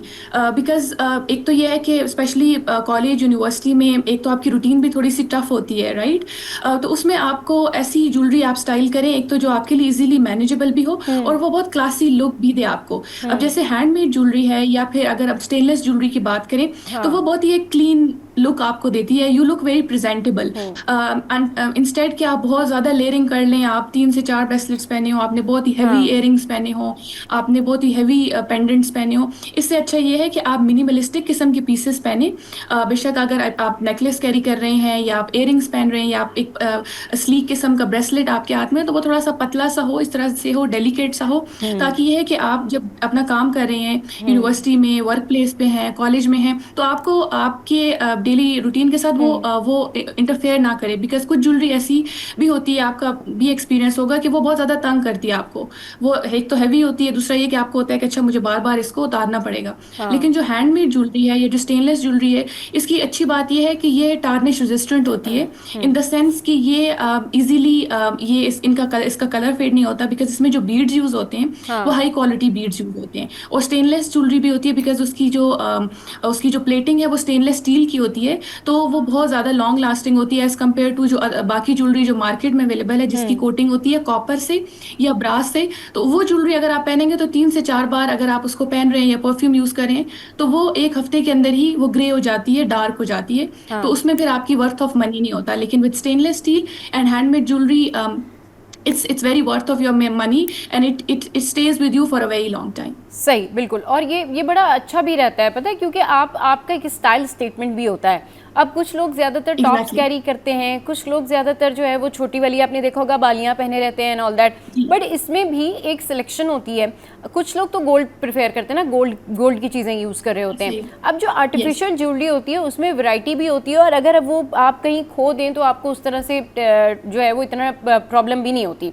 लेकिन मरियम, अब जो आर्टिफिशियल ज्वेलरी है वो इतनी महंगी है, अच्छी आर्टिफिशियल ज्वेलरी जिसको आप कहते हैं ना कि जी क्वालिटी आपने ज्वेलरी पहनी हुई है, वो इतनी महंगी है कि वो गोल्ड के इक्विवेलेंट है। मतलब आपने अगर कोई स्टोन लिया हुआ है, आपने कोई और चीज़ ली हुई है, तो उसकी उसका जो पूरा एक ब्रैकेट बनता है वाइट कलर का, तो वो कहते हैं ये जी स्टेनलेस है, या फिर ये इस तांबे का बना हुआ है, ये चांदी का बना हुआ है। तो करना क्या चाहिए, स्मार्ट ज्वेलरी कलेक्शन कैसे रखनी चाहिए? क्योंकि ज्वेलरी बॉक्सेस आपने देखा होगा, आपके घर में भी बहुत सारे होंगे, मेरे घर में भी बहुत सारे हैं। मतलब हम लोगों के पास ज्वेलरी और बाकी जो एक्सेसरीज होती है वो इतनी है कि जगह कम पड़ जाती है, लेकिन आपका सामान ख़त्म नहीं होता।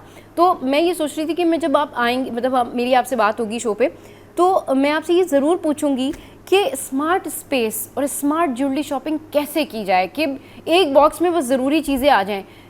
इतना सारा कुछ होता है हमारे पास, लेकिन हम पहनते शायद वही 1-2 टॉप्स एंड ऑल दैट। मैं तो शायद वो भी नहीं पहन रही होती, क्योंकि वो इतना आपके पास सब कुछ है और फिर आप पहन के बहुत ज़्यादा बोर भी हो रहे होते हैं। ये बताइए ज़रा। ऐसे बिल्कुल। अच्छा, इसमें जो मेरा पर्सनल एक्सपीरियंस है और मेरी रिकमेंडेशन भी होगी कि आपके पास आपका जो ज्वेलरी बॉक्स है उसमें कुछ क्लासिक और टाइमलेस पीसेस आपके पास होनी चाहिए, रादर देन कि आप हर कलर में और हर डिज़ाइन में आपने बहुत ज़्यादा आपके पास ऑप्शन हो। आप अपने स्टाइल के हिसाब से, बिकॉज जैसे आपने बताया ना, कुछ लोगों का स्टाइल होता है कि वो एक डार्क कलर की जो ज्वेलरी है उसको वो पहनना पसंद करते हैं। कुछ का फ्लोरल का होता है, कुछ लोग फ्लोरल, ये जो ब्राइट समर कलर्स होते हैं उसमें ज्वेलरी को प्रेफर करते हैं। तो आपने अपने स्टाइल को देखना है कि आपकी ज़्यादा जो अट्रैक्शन है वो किस तरफ है। अब जैसे आप देख सकती हैं, आई एम वेयरिंग दिस, ये हार्ट पेंडेंट है जो कि हमारी अपनी स्टेनलेस कलेक्शन से है। इसके साथ ये मैचिंग ब्रेसलेट्स है और हैं। चलिए जी, मरियम से कनेक्ट करते दोबारा, ब्रेक पे जाते हैं। ब्रेक के बाद वापस आएंगे तो फिर मरियम से पूछेंगे कि स्मार्ट ज्वेलरी शॉपिंग कैसे हो सकती है और कमरे में एक ही ज्वेलरी बॉक्स में सारी ज़रूरी ज्वेलरी कैसे रखें ताकि बहुत सारी स्पेस जो है वो ना घेरी जाए घर में और जगह भी निकल आए। Stay with us.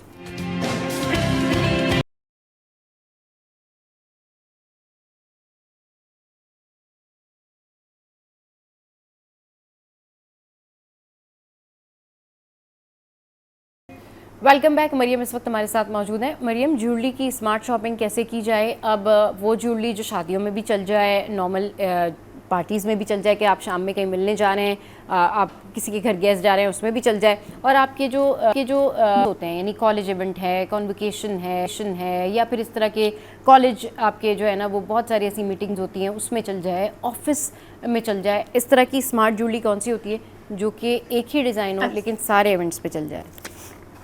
Okay, wonderful. अच्छा, इसमें मेरी 2 रिकमेंडेशंस होंगी, बिकॉज़ मैं चाहती हूँ कि जो ऑडियंस हमें देख रही है उनके पास ऑप्शंस भी हों, उनके पास वैरायटी भी हो। सही। सबसे पहली तो मेरी रिकमेंडेशन होगी कि आपके पास एक क्लासिक स्टेनलेस स्टील ज्वेलरी का सेट होना चाहिए। हाँ। आप एक पूरा सेट स्टाइल करें, जैसे मैंने आपको बताया था कि मैंने अभी एक नेकलेस पहना हुआ है, एक उसके साथ मैंने इयररिंग स्टाइल किए हुए हैं मैचिंग, और ये उसके साथ एक मैचिंग ब्रेसलेट है।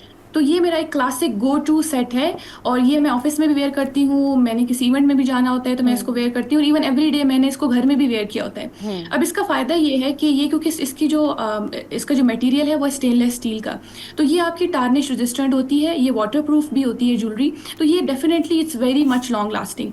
और आपने बात की अफोर्डेबिलिटी की, it's very much affordable as well. I think कि जिस प्राइस रेंज में हमारी वेबसाइट पे भी ये ज्वेलरी अवेलेबल है, ये आपको मिल रही है, और जो ये वैल्यू आपको देती है, बिकॉज ये आपकी बिल्कुल it will stay with you for a very long time. अब मेरे खुद पर्स क्योंकि because I am a founder of a jewellery business, it's very important for me कि मैं टेस्ट करूँ कि क्या क्वालिटी है मेरी प्रोडक्ट्स की, तो इसीलिए मैं अपनी जो ज्वेलरी है वो रूटीनली रेगुलरली वेयर करती हूँ। और मेरा एक्सपीरियंस ये है कि I think this set I have been almost wearing on a daily basis since the last 3 months, और इसकी जो शाइन है, जो इसकी जो गोल्ड की शाइन है, इट्स स्टिल द सेम। तो एक तो मेरा रिकमेंडेशन ये है कि मार्केट में भी जाएं तो उनसे कहें कि मुझे स्टेनलेस स्टील की बनी हुई ज्वेलरी चाहिए, मुझे नॉर्मल कॉपर या ब्रास की बनी हुई ज्वेलरी नहीं चाहिए, क्योंकि वो फ़ौरन से काली हो जाती है। सेकेंड ये है कि आप हैंडमेड ज्वेलरी की तरफ जाएं, बिकॉज जो हैंडमेड ज्वेलरी है, स्पेशली जो बीड से बनती है, वो ज्वेलरी एक तो उनका कलर फेड नहीं होता, दूसरा ये कि उनमें जंग लगने का या डार्क होने का कोई भी आपके पास जो है वो मार्जिन नहीं होता। और हैंडमेड ज्वेलरी उसकी बहुत एक टाइमलेस वैल्यू भी होती है, और उसके अंदर बहुत ज़्यादा यूनिकनेस भी होती है। और ऑल्दो के हैंडमेड काम में बहुत ज़्यादा एफर्ट लगती है जो आर्टिस्ट होते हैं जो उस ज्वेलरी को बनाते हैं, लेकिन स्टिल उसकी जो प्राइसेस हैं, अगर मैं अपने ब्रांड की भी बात करूँ या जो और भी मार्केट में ब्रांड्स हैं, it's very much affordable, so you should have both of these options. सही। अच्छा, ये बताएं कि ये ज़बरदस्त ऑप्शंस जो हैं वो आपने बताएं ज्वेलरी से रिलेटेड, अब उन ख़वातीन के हवाले से बताएं जिनको थोड़ा सा ना मास्टरपीस, यानी कि उनको थोड़ा सा बड़ी ज्वेलरी पसंद होती है, इयररिंग्स या झुमकियाँ या बालियाँ, और उसमें वो स्टोन वर्क भी होता है, साथ में वो नग वगैरह साइड पे भी होते हैं छोटे वाले, तो वो ज़रा बताएं कि वो आजकल उस तरह की ज्वेलरी में क्या आइन है।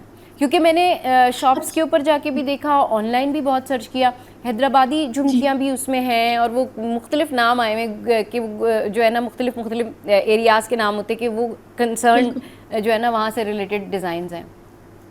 बिल्कुल जी। अच्छा, इसमें अगर मैं बात करूं, स्पेशली क्योंकि आपने थोड़ी सी फेस्टिव ज्वेलरी की बात की ना, तो ये ज्वेलरी बहुत अच्छी लगती है। जैसे अभी आगे कुछ अर्से बाद सर्दियों में शादी का सीजन भी जो है वो पीक पे चला जाएगा। तो उसमें ये है कि जो क्लासिक जो मटेरियल्स हैं वो तो जैसे कुंदन की ज्वेलरी है, तो वो ज्वेलरी उसके भी सेम यही चीज़ होती है कि वो ना सिर्फ आपको ऑनलाइन मुख्तलिफ ब्रांड्स पे ऑनलाइन भी अवेलेबल होती है, बल्कि आपको मुख्तलिफ लोकल शॉप्स में भी अच्छी क्वालिटी की जो है वो ज्वेलरी मिल जाती है। तो उसमें यह है कि आपका एक थोड़ा सा एक आपकी जो लुक है वो एलिवेट भी हो जाती है। और आजकल के जो डिज़ाइन आ रहे हैं, पहले कुछ अर्सा पहले ये था कि जो कुंदन ज्वेलरी या आर्टिफिशियल ज्वेलरी भी थी, ये भी काफ़ी हैवी किस्म के डिज़ाइंस के अंदर आई थी कि बहुत बड़े बड़े चोकर्स होते थे। अब आपने देखा होगा कि चोकर्स का साइज भी जो है वो रिड्यूस हो गया, बिकॉज आहिस्ता आहिस्ता लोग थोड़ी सी जिसे कहते हैं ना एलिगेंट किस्म की ज्वेलरी उसकी तरफ जा रहे हैं। इसी तरह से जैसे मैंने हैंडमेड ज्वेलरी की बात की, तो अब हैंडमेड जो बीड्स हैं मुख्तलिफ कलर्स के, मुख्तलिफ डिज़ाइंस के, उसके साथ भी जो ज्वेलरी बनाई जा रही है स्पेशली वेडिंग ओकेजन्स के लिए, वो भी बहुत इन ट्रेंड है। बिकॉज उसमें क्या होता है कि जो ब्राइड्स होती हैं या जो गेस्ट होते हैं, उनकी जो ड्रेस के कलर्स होते हैं उस हिसाब से आपकी स्पेसिफिक आपके लिए ज्वेलरी बनती है, उसमें उसी कलर के बीड्स यूज़ होते हैं, उसी कलर के मुख्तलिफ जो है चार्म्स यूज़ होते हैं। तो एक ये भी बहुत ज़्यादा ट्रेंड है कि आप आजकल जो लोग हैं handmade jewellery even festive occasions के लिए वो पहले से आपको बता देते हैं आर्टिस्ट को कि हमारा जो डेट है वो तब तक है, तो क्योंकि टाइम लगता है इस ज्वेलरी में, तो हम उनके लिए स्पेसिफिकली पूरा सेट बनाते हैं उनकी जो कलर का कलर है उसके हिसाब से। So these are some of the things which are in trend. सही, उसके हिसाब से जो है वो आप डिज़ाइन कर रहे होते हैं। अच्छा, ये तो फेस्टिव ज्वेलरी हो गई। अब जो वर्किंग वुमेन्स हैं, रेगुलर डेली ज्वेलरी, जिनको ऑफिस जाना है, कॉलेज पढ़ाने जाना है, टीचर्स हैं या किसी भी शोबे से वाबस्ता हैं, वो किस तरह से ज्वेलरी कैरी कर सकती? अच्छा, उनके लिए आई थिंक सबसे अच्छी चीज़ जो अब एक मार्केट के अंदर एक इनोवेशन आई है, स्पेशली पाकिस्तान के अंदर भी, हाँ। कि अब जो है आप स्पेशली जो वर्किंग वुमेन है वो प्रेफर करती हैं स्टेनलेस गोल्ड प्लेटेड ज्वेलरी। अब जैसे यस। ज्वेलरी मैंने आपको हाँ। दिखाया है, तो ये जो फिनिश है ना, अब हाँ। ऑल्दो कि it is not gold but it is looking like it and it's very हाँ। Affordable as well. तो हाँ। एक तो ये लाइट वेट होती है, आपने देखा होगा, मेरा खुद एक्सपीरियंस है because I am also working women as well. तो हाँ। मेरी वर्क प्लेस में भी बहुत सी खवातीन को, यंग लड़कियों को मैं देखती हूँ कि उन्होंने इस तरह की क्लासिक ज्वेलरी जो है वो स्टाइल की हुई होती है। उन्होंने हाँ। एक उनका सेट होता है, उन्होंने वो स्टाइल किया होता है। और ये है कि इसका सबसे अच्छी चीज़ ये है कि इसको आप इसको मतलब ये वाटर प्रूफ ज्वेलरी भी होती है, तो इसको इतना ज़्यादा आपको टेंशन नहीं लेनी होती कि आपको बार हम्म। बार इसको उतारना पड़ेगा, या अगर हम्म। आपको पसीना भी आ रहा है तो ये इसका कलर फेड हो जाएगा, या स्किन पे एलर्जी कर देगी। हम्म। क्योंकि इसका जो मटेरियल है वो अच्छी क्वालिटी होता है, 316L स्टेनलेस स्टील होती है। तो अगर हम्म। इस तरह की ओरिजिनल ज्वेलरी आपको मिलती है तो आप ज़रूर, आई वुड रिकमेंड कि आप इसमें इन्वेस्ट करें। और ये हम्म। ज़रूर आपको वैल्यू फॉर मनी देगा, और लॉन्ग लास्टिंग आपका ज्वेलरी बॉक्स में काफ़ी टाइम तक ये टाइमलेस जो है स्टेनलेस ज्वेलरी का जो सेट है वो आपकी ज्वेलरी बॉक्स में रहेगा। सही। अच्छा, ये बताएं कि नोज़ पिन जो है वो बहुत फेमस है जी। आजकल, उसकी क्या स्टाइलिंग है? वो छोटी जो है वो यूज़ कर रही हैं ख़वातीन, या ट्रेंड क्या है उसका? क्योंकि नोज़ पिन बहुत ज़्यादा ख़वातीन पहनती हैं और यूजुअली उनको डिफरेंट डिफरेंट नोज़ पिन जो है वो चाहिए होती है। तो वो किस स्टाइलिंग में है आजकल, क्या ट्रेंड क्या है? अच्छा, आजकल जैसे मैंने बात की ना कि अब थोड़ा सा यूनिकनेस या जो ऐसी ज्वेलरी कुछ जिसके अंदर बालियाँ भी एक जो है वाव वो फैक्टर हो। नोज़ रिंग जी, भी होती हैं, तो वो भी वेयर करी होती हैं ख़वातीन। बिल्कुल बिल्कुल ऐसा ही है। हाँ। इसमें स्पेशली ये है कि आप जैसे अभी मैं अगर आपको दिखाऊं तो अब हम्म। बहुत ही मिनिमलिस्टिक किस्म की जो होती हैं नोज रिंग्स। हाँ। अब जैसे ये एक बहुत ही स्मॉल है, तो ये एक जंपरिंग की स्टाइल की है। तो इसमें क्या होता है कि बीड्स, स्मॉल किस्म की बीड्स ना, जो कि आपको आपको ज़्यादा तंग भी नहीं करेंगे, बहुत ही पतले किस्म की बीड्स वो इसके अंदर ऐड होते हैं। और हाँ। वो फिर क्लिप ऑन किस्म की जो एक नथ स्टाइल होती है, वो आप उसको वेयर कर लेते हो। और उसकी अच्छी बात ये है कि वो एक तो हैवी नहीं होती, इजीली इवन आप ऑन एवरीडे बेसिस आप उसको स्टाइल कर सकते हो। और दूसरा ये कि अब तो मार्केट में इस तरह की भी नोज पिन्स अवेलेबल हैं जो कि स्टिक ऑन होती हैं। उसमें यह है कि आपको सुराख कराने की भी ज़रूरत नहीं है। तो उसमें मुख्तलिफ गोल्ड के शेड्स में भी होती हैं, सिल्वर के शेड्स में होती हैं, इवन कलरफुल का भी अब ट्रेंड है। स्पेशली जो जेनजी जनरेशन है या जो आगे आने वाली जनरेशन है, ये थोड़ा सा पॉप ऑफ कलर टाइप की नोज रिंग्स को प्रेफर करते हैं। तो उसमें यह है कि मुख्तलिफ कलरफुल किस्म की जो है नोज पिन्स, उनका भी काफ़ी जो है वो रिवाज है। पहले तो ये था कि या तो सिल्वर होती थी या हाँ। गोल्डन होती थी। सही। अब ये है कि मुख्तलिफ पिंक कलर, ब्लू ज़्यादा कलर, ट्रेंडिंग येलो क्या कलर, इस है? तरह की। ये बताइएगा ना, ज़्यादा ट्रेंडिंग क्या है मरियम? अच्छा, ज्यादा इसके अंदर जैसे मैंने आपको बताया ना, इस तरह की नोज रिंग जिसमें या तो बीड्स यूज हो रहे हैं, हाँ। मिनिमलिस्टिक किस्म के एक कलर के बीड्स यूज हो रहे हैं, और सही। वो फिर क्लिप ऑन हो जाती हैं आपके साथ, तो वो बहुत ज्यादा जो है वो ट्रेंड में है। दूसरा ये कि जो जिनके अंदर पीछे से हुक नहीं होती, वो स्टिकेबल किस्म की नोज पिन होती हैं, तो आपको इजीली मार्केट में अवेलेबल होंगी। उनका पूरा पैक आपको मिल जाता है। तो वो ये है कि जिन लोग वो हम्म। प्रेफर करते कि वो कान में सुराख, नाक में सुराख करवाएं, वो भी इजीली उस तरह की नोज पिन्स को वेयर कर सकते हैं। सही। अच्छा, अब जिस तरह से हम नोज रिंग के हवाले से बात करें ना, वहाँ ये बताइएगा कि पेंडेंट्स भी आजकल जो नेकलेस के चेन के साथ और पेंडेंट्स, वो किस तरह से इन है? क्योंकि एक पेंडेंट इन है या फिर उसके साथ बहुत ज़्यादा आपने देखा होगा कि पैनल्स भी बने हुए होते हैं, कभी कभी वो बहुत ओवर लग रहा होता है, जी कभी जी कभी। मरियम, आपको आवाज़ आ रही मेरी? जी जी, मुझे आपकी आवाज़ आ रही है। आपको मेरी आवाज़ आ रही है? जी जी, मुझे आ रही है। अच्छा, मैं आपसे पूछ रही थी कि जो चेन और पेंडेंट आजकल इन है, उसमें जी कितने लूप्स जी इन जी हैं? क्योंकि यूजुअली आप, ये डिपेंड करता है ना, अगर आपने 3 चेन्स पहननी है तो जाहिर है फिर आपकी ड्रेसिंग जी जी, उसके अकॉर्डिंगली होगी, आपकी शर्ट फिर प्लेन यस होगी एंड ऑल दैट, आप उसको ज़ाहिर है स्टैटिक करके पहनते हैं। लेकिन इन क्या है? एग्जैक्टली। 3 चेन्स एक साथ आप पहन लें, वो इन है, उसके अंदर जो पेंडेंट होता है उसके साथ जो लूप्स बने हुए होते हैं वो इन है, कि इसमें क्या चीज़ ट्रेंडिंग है? अच्छा, आजकल जो चीज़ ट्रेंडिंग है वो है मिनिमलिस्टिक चार्म पेंडेंट्स। ये वो पेंडेंट्स होते हैं जो कि बहुत ही फंकी किस्म के चार्म्स होते हैं, वो आपकी हाँ। सिंगल चेन के साथ अटैच होते हैं। जिस ज्वेलरी की आप बात करें वो मतलब बहुत एक स्मॉल सेगमेंट है जो कि उस तरह की जो मल्टीपल चेन्स वाली ज्वेलरी को स्टाइल कर सकता है, क्योंकि वो जो ज्वेलरी है वो आपकी जो आपकी वेस्टर्न आउटफिट्स हैं उनके साथ ज़्यादा अच्छी जाती है। लेकिन जो ओवरऑल ट्रेंडिंग में है वो ये है कि आपकी सिंगल चेन हो, या तो एक चार्म आपने अटैच किया हो, वो बहुत ही क्लासी लुक देता है। लेकिन अगर आप थोड़ी सी फंकी किस्म की या थोड़ी सी यूनिक किस्म की लुक चाह रहे हैं तो उसमें 3 to 4 चार्म्स आपकी अक्रॉस द चेन अटैच होते हैं, और वो चार्म आपकी चॉइस के होते हैं। जैसे हम मुख्तलिफ ऑप्शंस देते हैं। कुछ हमारे पास कस्टमर्स आते हैं, वो कहते हैं कि हमें रेड कलर के चार्म सारे ऐड करवाने हैं, तो कोई चेरी ऐड करवा रहा होगा, कोई एप्पल वाला चार्म ऐड करवा रहा होगा, कोई कप केक वाला ऐड करा रहा होगा। तो हर किसी की वो प्रेफरेंस होती है, तो उसमें सही। वो अपनी मर्जी के फिर चार्म्स ऐड कराते हैं, तो वो काफी फंकी लुक देते हैं। लेकिन ओवरऑल अगर एक ही चार्म का आपका पेंडेंट है, वो अगर आपका वो it looks very classy and very unique as well. Okay, thank you very much for your time. और बहुत अच्छी गुफ्तगू हुई, और बात सारी यही है कि ना हम लोग ये देख रहे होते हैं कि हम कम बजट में कैसे अच्छी अच्छी ज्वेलरी ले सकते हैं। और मैं तो यही सजेस्ट करूँगी कि आप जो भी ज्वेलरी बाई करते हैं वो आप सारे इवेंट्स के लिए बाय करें, ताकि वो ज्वेलरी आपकी हर जगह पर चल जाए। आप इतना उसको कस्टमाइज़ अगर बनवा सकते हैं तो बनवा लें, नहीं तो फिर आप इस तरह की ज्वेलरी सिलेक्शन रखें कि भाई अगर पर्टिकुलरली आपके किसी बहुत करीबी की शादी है तो आप झुमकियाँ, बालियाँ, बहुत सारे सेट्स ले लेंगे। लेकिन अगर नॉर्मली है तो फिर आप ऐसी ज्वेलरी लें जो आप हर जगह पहन लें, आप मीटिंग में भी पहन लें उसे, आप आने जाने में भी पहन लें, और आप शादियों में भी पहन लें। तो इस तरह की ज्वेलरी का इंतखाब करें। और आजकल जिस तरह से महंगाई है तो उसमें आपको ना बहुत मिनिमलिस्टिक चीज़ों की तरफ जाना चाहिए, जैसे अभी मरियम ने बताया। ब्रेक लेते हैं, ब्रेक के बाद वापस आएंगे, फिर हमें ज्वाइन करेंगी जी सायमा यासिर।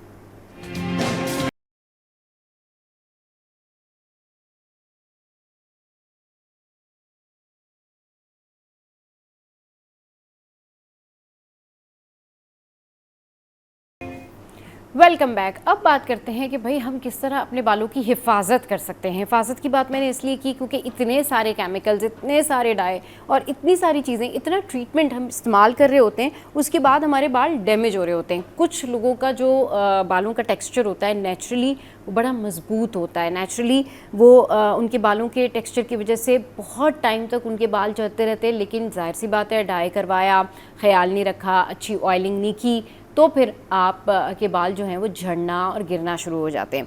अब ये जो इसको कहना चाहिए ना कि रीजनरेटिव थेरेपीज़ क्या होती हैं या रीग्रो ऑफ हेयर्स, ये कैसे मुमकिन है। और यूजुअली हमारे यहाँ ख़वातीन ये बात करती है कि भाई अगर एक दफ़ा बाल झड़ जाएं या बाल कम हो जाएं तो फिर बाल घने नहीं हो सकते, बाल दोबारा नहीं आ सकते। चलिए जी, इस पर बात करने के लिए सायमा यासिर ने हमें ज्वाइन किया, उनको शो में वेलकम करते हैं। अस्सलाम वालेकुम सायमा, कैसी हैं आप?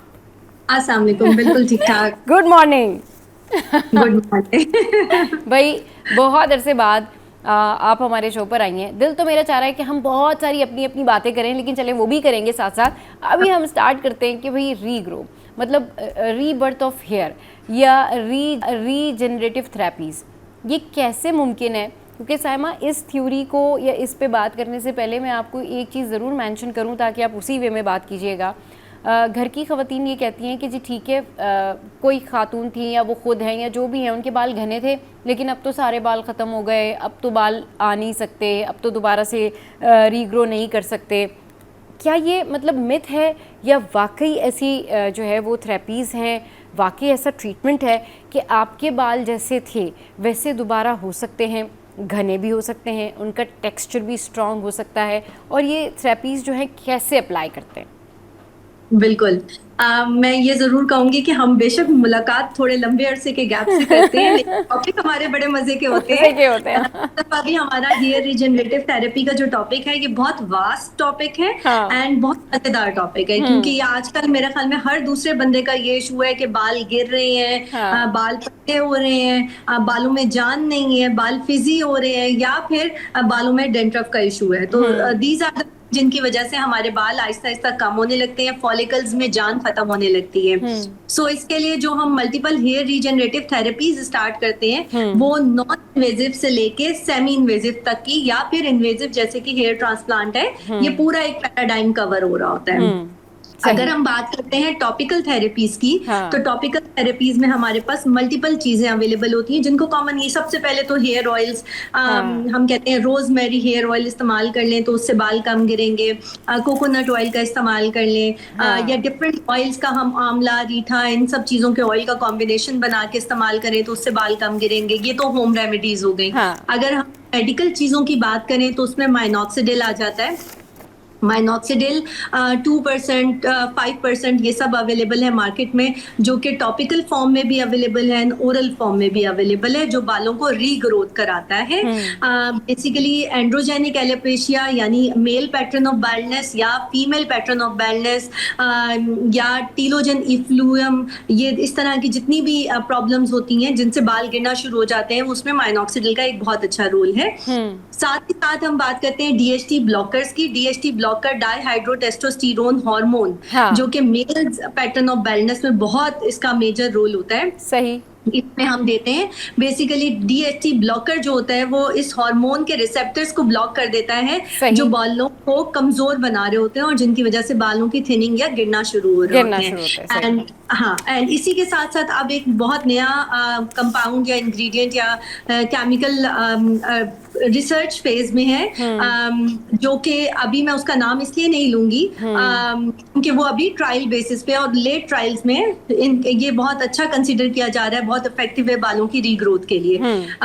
इनमें 2 तरह की चीजें हैं, एक तो ये PP405 है और दूसरा जो है एक और इंग्रेडिएंट है जो बालों की रीग्रोथ में हेल्प करता है।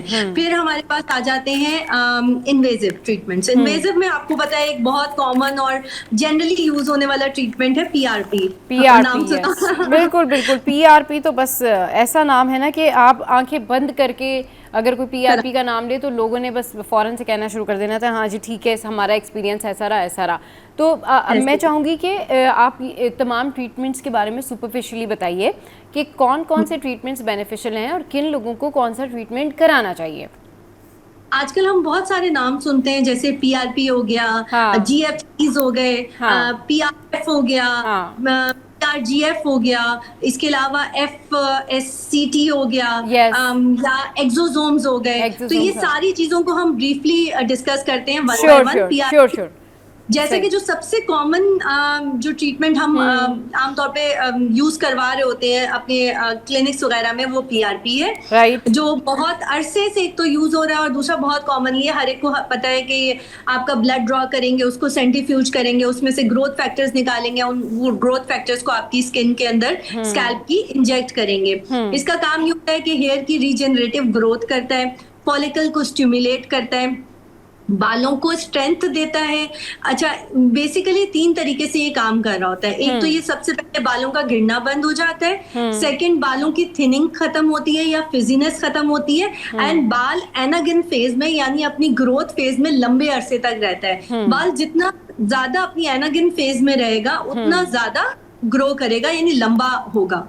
तो इसका फायदा ये होता है कि ये बालों की ग्रोथ में हेल्प करता है, बालों को थिकनेस देता है। इसका एक सेशन एक महीने के गैप से होता है, sometime 3 session, sometime 5 session, sometime 8 session. वो डॉक्टर आपको बताता है कि आपको कितने सेशंस की जरूरत है, एंड इसके बाद इसके बूस्टर सेशंस या मेंटेनेंस सेशंस आपको हर 4 से 6 महीने पे ले लेना चाहिए। बहुत इफेक्टिव है उन लोगों के लिए जिनको अर्ली हेयर फॉल का इशू आ रहा है, यानी जिनकी फैमिली में हिस्ट्री है मेल पैटर्न ऑफ बाल्डनेस की, और अब वो अपनी यंग एज में और उनके बाल पतले होना शुरू हो गए या गिरना शुरू हो गए हैं। तो ये ऐसे लोगों के बहुत इफेक्टिव है। सही, ये बहुत इफेक्टिव है। अच्छा साइमा, नॉर्मली यूजुअली लोग क्या करते हैं कि ऐसे ट्रीटमेंट को प्रेफर करते हैं जो बजट में कम हो, मतलब उनके बजट में आ जाए। दूसरा, उनको इस बात की श्योरिटी हो कि वो जो ट्रीटमेंट करवाने जा रहे हैं, चाहे वो PRP हो या एक्सोसोम हो या कोई और ट्रीटमेंट हो, उससे उनको फ़ायदा हो। सो आप कैसे मेक श्योर करेंगी, अगर मैं आपसे सवाल पूछती हूँ कि भाई एक खातून को छोड़ के एक मर्द है जिसने अपनी जो है वो रीग्रोथ करवानी है, रीजनरेटिव थेरेपीज़ करवानी है, उसके पास बजट कम है, आप उसे कौन से ट्रीटमेंट सजेस्ट करेंगी, कितने सेशंस होंगे और क्या स्पेशलिटी है उस ट्रीटमेंट की, क्या गारंटी है कि नहीं भाई रीग्रो करेंगे? देखिए, सबसे पहले और सबसे कॉस्ट इफेक्टिव ट्रीटमेंट तो PRP ही है, ठीक है। PRP को हम सिंपल एज प्लेटेड रिच जो थेरेपी है, प्लाज्मा थेरेपी, उसके तौर पर करते हैं, या फिर समटाइम इसके साथ सीरम को मिक्स करके हम ट्रीटमेंट प्रोवाइड करते हैं। इसके बाद अगर तो देखिए हर दुनिया में जितने भी प्रोसीजर है ना उसका फेलियर रेट है, ऐसा नहीं है कि 100% हर प्रोसीजर हर बंदे पे सक्सेसफुल होगा। तो डेफिनेटली बाकी प्रोसीजर्स की तरह इसका भी फेलियर रेट है। अगर किसी के 3 सेशन में कोई इंप्रूवमेंट नहीं आती तो फिर हम कंसिडर करते हैं कि he might be a good candidate for the PRP। या तो इनके ब्लड की न्यूट्रिशनल वैल्यू इतनी अच्छी नहीं है या इनका हार्मोन इतना स्ट्रांग है कि जो इनके फॉलिकल्स को ग्रो नहीं करने दे रहा। तो इन दैट केस हम उनको रेफर करते हैं कि आप या तो PRF करा लें या फॉलिकल ग्रोथ फैक्टर्स थेरेपी करा लें या GFC करा लें। ये जितनी भी थेरेपीज हैं इनमें भी आपका प्लाज्मा ही के साथ ग्रोथ फैक्टर्स कॉन्सेंट्रेट किए जाते हैं, बट इसमें ग्रोथ फैक्टर्स की क्वांटिटी ज्यादा होती है, ज्यादा स्पेशलाइज्ड तरीके से इनको निकाला जाता है। इनमें इन्फ्लेमेशन कम होती है एंड पेन कम होती है, हीलिंग जल्दी होती है एंड ये डायरेक्टली जाके फॉलिकल्स पे काम करते हैं। तो डेफिनेटली इनको जब थोड़ा खास तरीके से एक्सट्रैक्ट किया जाता है तो इनकी प्राइस रेंज भी थोड़ी ज्यादा हो जाती है। सही। और जाहिर सी बात है वो जब प्राइस ज़्यादा होगी तो उसके सेशंस जो हैं वो भी इंक्रीज़ हो जाएंगे। अच्छा साइमा, ओवरऑल इन जनरल अगर हम ट्रीटमेंट से हट के बालों के हवाले से बात करें कि घने चमकदार बाल कैसे हो सकते हैं, तो ट्रीटमेंट के अलावा भी आप प्रिस्क्रिप्शन सजेस्ट करते हैं आप लोग कि भाई आपने कौन सा शैम्पू यूज़ करना है, सुपरफिशियल ट्रीटमेंट से आपके बाल अच्छे हो सकते हैं? क्योंकि सबको तो PRP की ज़रूरत नहीं होती ना, कुछ लोग इसलिए भी आपके पास आते होंगे कि भाई हमें अपने बालों की केयर करनी है, हमारे बाल और बेहतर हो जाएं, जितने हैं ये मजबूत रहें। तो इस हवाले से ज़रा ये भी बताइएगा कि ये क्या ट्रीटमेंट आप लोग फिर करके देते हैं उनको, कि किस तरह से सुपरफिशियली चेकअप करते हैं उनका? बिल्कुल, हम उनका स्कैल्प चेक करते हैं। हाँ। पहले तो ये देखते हैं कि किसी किस्म की कोई डेंड्रफ तो नहीं है या फिर हमें ऑयली स्कैल्प का कोई साइन तो नहीं मिल रहा। अगर हमें लगता है कि डेंड्रफ है या ऑयली स्कैल्प तो हम कीटोकोनाजोल बेस्ड शैम्पूज प्रेस्क्राइब करते हैं या लोशन प्रेस्क्राइब करते हैं। ये बहुत इफेक्टिव है। हाँ। और इनका एक सेकेंडरी फायदा ये होता है कि ये DHT हार्मोन को भी ब्लॉक करते हैं। हाँ। तो चूंकि ये डेंड्रफ को खत्म कर रहे होते हैं, साथ ही साथ ये उस DHT हार्मोन को थोड़ा बहुत ब्लॉक कर रहे होते हैं, तो आपकी बालों की ग्रोथ अच्छी होने लग जाती है। एंड जब ऑटोमेटिकली डेंड्रफ का मसला खत्म होता है तो फॉलिकल अपनी जगह पे प्रॉपरली एक तो ब्रीथ कर सकता है और वो ग्रो करने में हेल्प आउट करता है। बिल्कुल। के अलावा बिल्कुल इसके अलावा जो है अगर हम ये देखते हैं कि आप कोई सा भी शैम्पू इस्तेमाल करें but it should be medicated shampoo rather than those beauty shampoo जो ओवर द काउंटर मार्केट में अवेलेबल है। अगर आपको हेयर फॉल का इशू है तो आप एंटी हेयर फॉल टार शैम्पूज मार्केट में अवेलेबल हैं बहुत अच्छे। डेंटल शैम्पू मेडिकेटेड अवेलेबल है मार्केट में, जो आप over the counter medicated shampoo भी परचेज कर सकते हैं। तो आई वुड प्रेफर कि आप रादर देन वो ब्यूटी शैम्पूज परचेज करें, उनकी जगह शैम्पूज परचेज कर लें एंड साथ ही साथ अपने बालों की ऑयलिंग का ख्याल रखें, क्योंकि डेफिनेटली बालों को नरिश करना बहुत ज़रूरी होता है। एंड बालों को धोने के बाद, शैम्पू करने के बाद एक अच्छा हेयर मास्क या कंडीशनर का रेगुलर इस्तेमाल ज़रूर होना चाहिए। ज़रूर होना चाहिए। चलिए जी, विटामिन्स के वाले से भी बात करेंगे कि कौन से ऐसे विटामिन्स हैं जो डर्माटोलॉजिस्ट सजेस्ट करते हैं लोगों को, जिससे उनके जो हेयर ग्रोथ है वो बड़ा अच्छा होती है और ओवरऑल स्किन को भी फ़ायदा होता है। इस पर बात करेंगे एक छोटे से ब्रेक के बाद।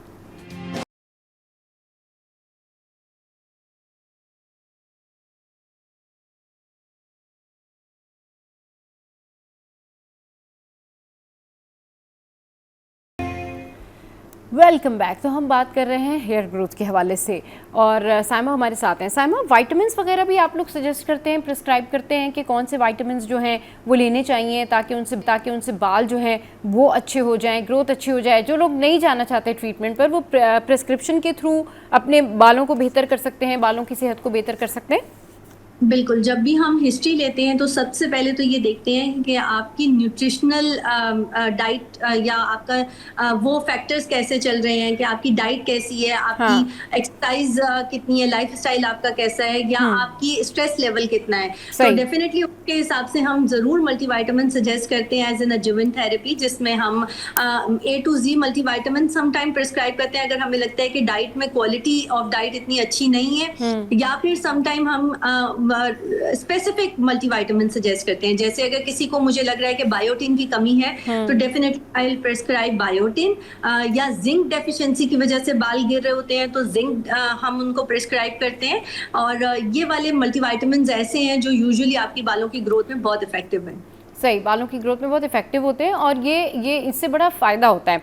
अच्छा, वैसे ही अगर नॉर्मली किसी को बालों के लिए विटामिन्स खाने हों, ज़ाहिर है वो सेल्फ मेडिकेशन तो नहीं कर सकते, लेकिन इन जनरल अगर वो चाहते हैं जी ठीक है थोड़ा बायोटिन हो और बाल थोड़े बेहतर हों, उसके लिए ख़वातीन शैम्पू भी देख रही होती हैं और फिर वो विटामिन्स वगैरह भी चेक कर रही होती हैं कि कौन से खाने हैं, तो वो इन जनरल कौन से विटामिन्स खा सकते हैं? बिल्कुल, जैसा कि मैंने अभी बताया, आप बायोटिन का इस्तेमाल कर सकते हैं, 1000 ml या फिर टिल देन 2500 तक आप बायोटिन का इस्तेमाल कर सकते हैं। आप जिंक का डेली इनटेक कर सकते हैं। बिल्कुल, zinc is very good for your hair growth. इसके अलावा A to Z मल्टीविटामिन्स अच्छी कंपनी के मार्केट में बहुत सारे अवेलेबल हैं, जिसमें वो सारे मल्टीविटामिन्स होते हैं जो ओवरऑल आपकी स्किन, हेयर एंड नेल्स के लिए एसेंशियल होते हैं, तो आप उनका भी कंज्यूम कर सकते हैं। सही। अच्छा साइमा, ये जो फोरहेड के पास जो ये लाइंस होती हैं ना, ये कुछ लोगों की बहुत ज़्यादा विजिबल होती हैं और ख़वातीन इसको लेकर बहुत ज़्यादा परेशान होती हैं। आपने देखा होगा कि जो चाहे बॉलीवुड की एक्ट्रेस हों, हॉलीवुड की एक्ट्रेस हों, पाकिस्तान में तो खैर इस तरह से अल्लाह का शुक्र है कम है, लेकिन ज़्यादातर जो है वो हेयर फॉल आगे से हो रहा होता है ख़वातीन में। और वो अगर आप उनकी हीरोइंस को भी देखें तो पीछे से उनके काफ़ी बाल होते हैं, लेकिन आगे से जो है वो बहुत लाइट बाल हो रहे होते हैं। उसके लिए क्या थेरेपीज़ हैं और ट्रीटमेंट है? पहले तो हमें ना इसकी कॉज देखने की जरूरत है कि आमतौर पे आगे जब भी बाल कम होंगे ना, तो आप नोट करेंगे कि आपको हिस्ट्री में पता लगेगा कि या तो आप बहुत टाइट करके अपना बन बनाते हैं, या स्लीक हेयर स्टाइल बहुत ज्यादा कोशिश करते हैं, या पोनी टेल्स बहुत खींच के बनाते हैं। तो इसको हम ट्रैक्शन एलोपेशिया, जिसमें बालों को मुसलसल खिंचाव की वजह से आपका फ्रंट का बाल जो है वो पतला होना शुरू होता है, गिरना शुरू हो जाता है। सही, बिल्कुल। ये कॉमनली देखने में मिलता है आमतौर पे हिजाबी फीमेल्स में भी, क्योंकि वो हिजाब कवर करके रखती हैं हेयर्स को, एंड उसकी वजह से उनको टाइट पीछे पोनीटेल या बन बनाना पड़ता है, जिसकी वजह से उनका फ्रंट डैमेज होने लगता है। अच्छा, तो फिर इसकी क्या ट्रीटमेंट क्या है?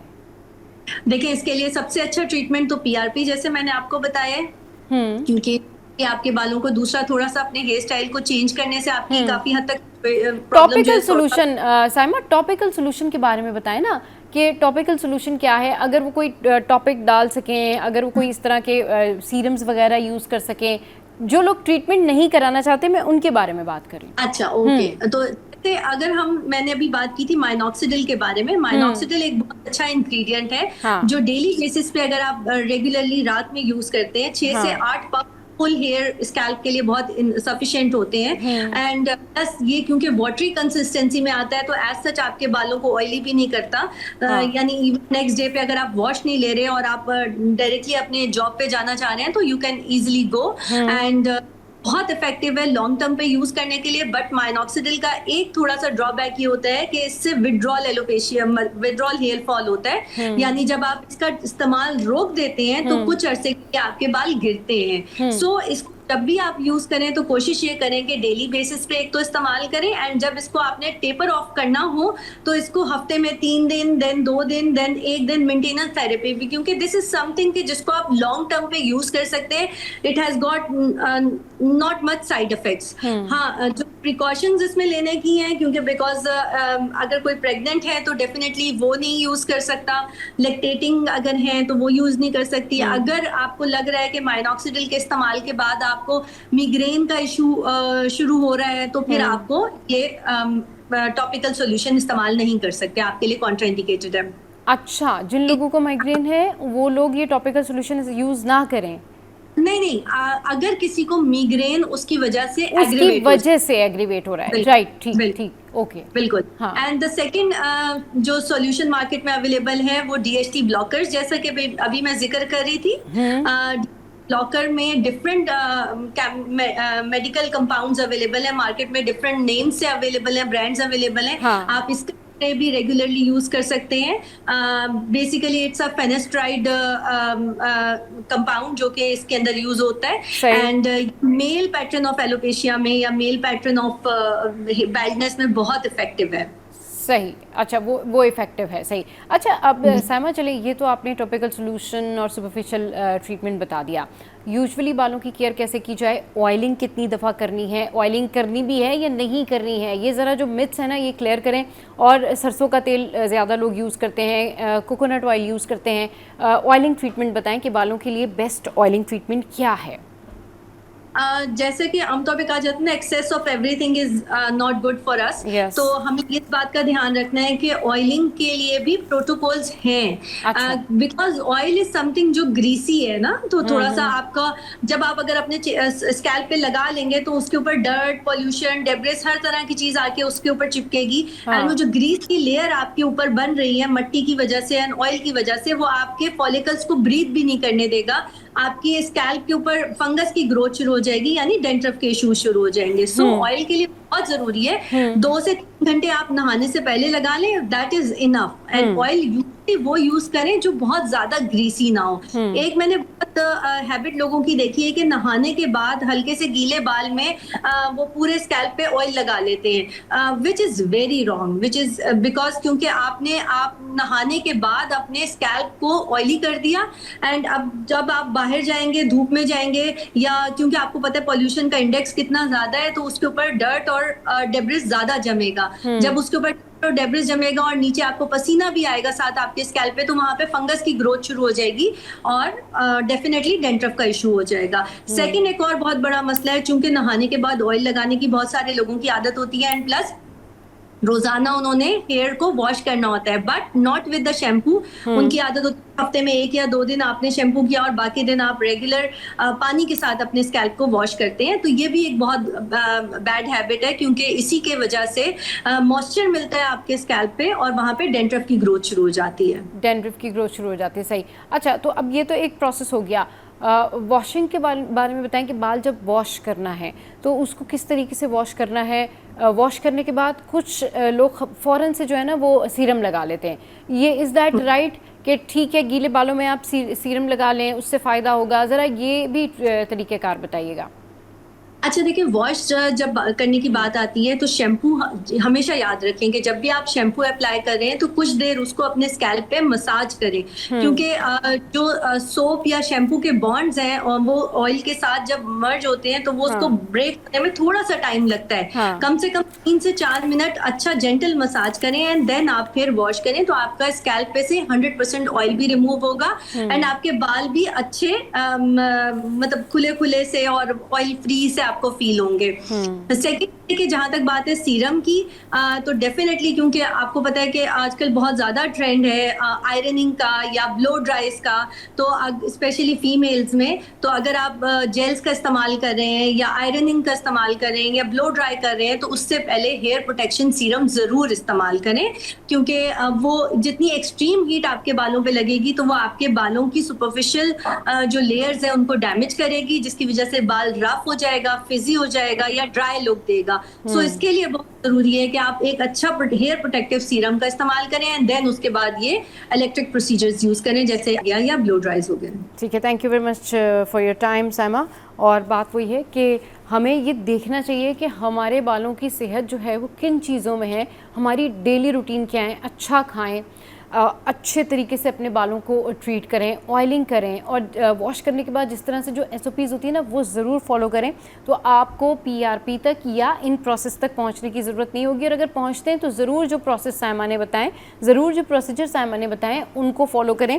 ये आपके बालों को जो है वो बेहतर करेगा, रीग्रोथ के लिए बेहतर होगा आपके लिए। चलिए जी, शो का टाइम एंड अप हो गया। आज का शो कैसा लगा ज़रूर बताइएगा हमारी सोशल साइट पर। हंसते रहिए, मुस्कुराते रहिए, कीप वॉचिंग City at 10।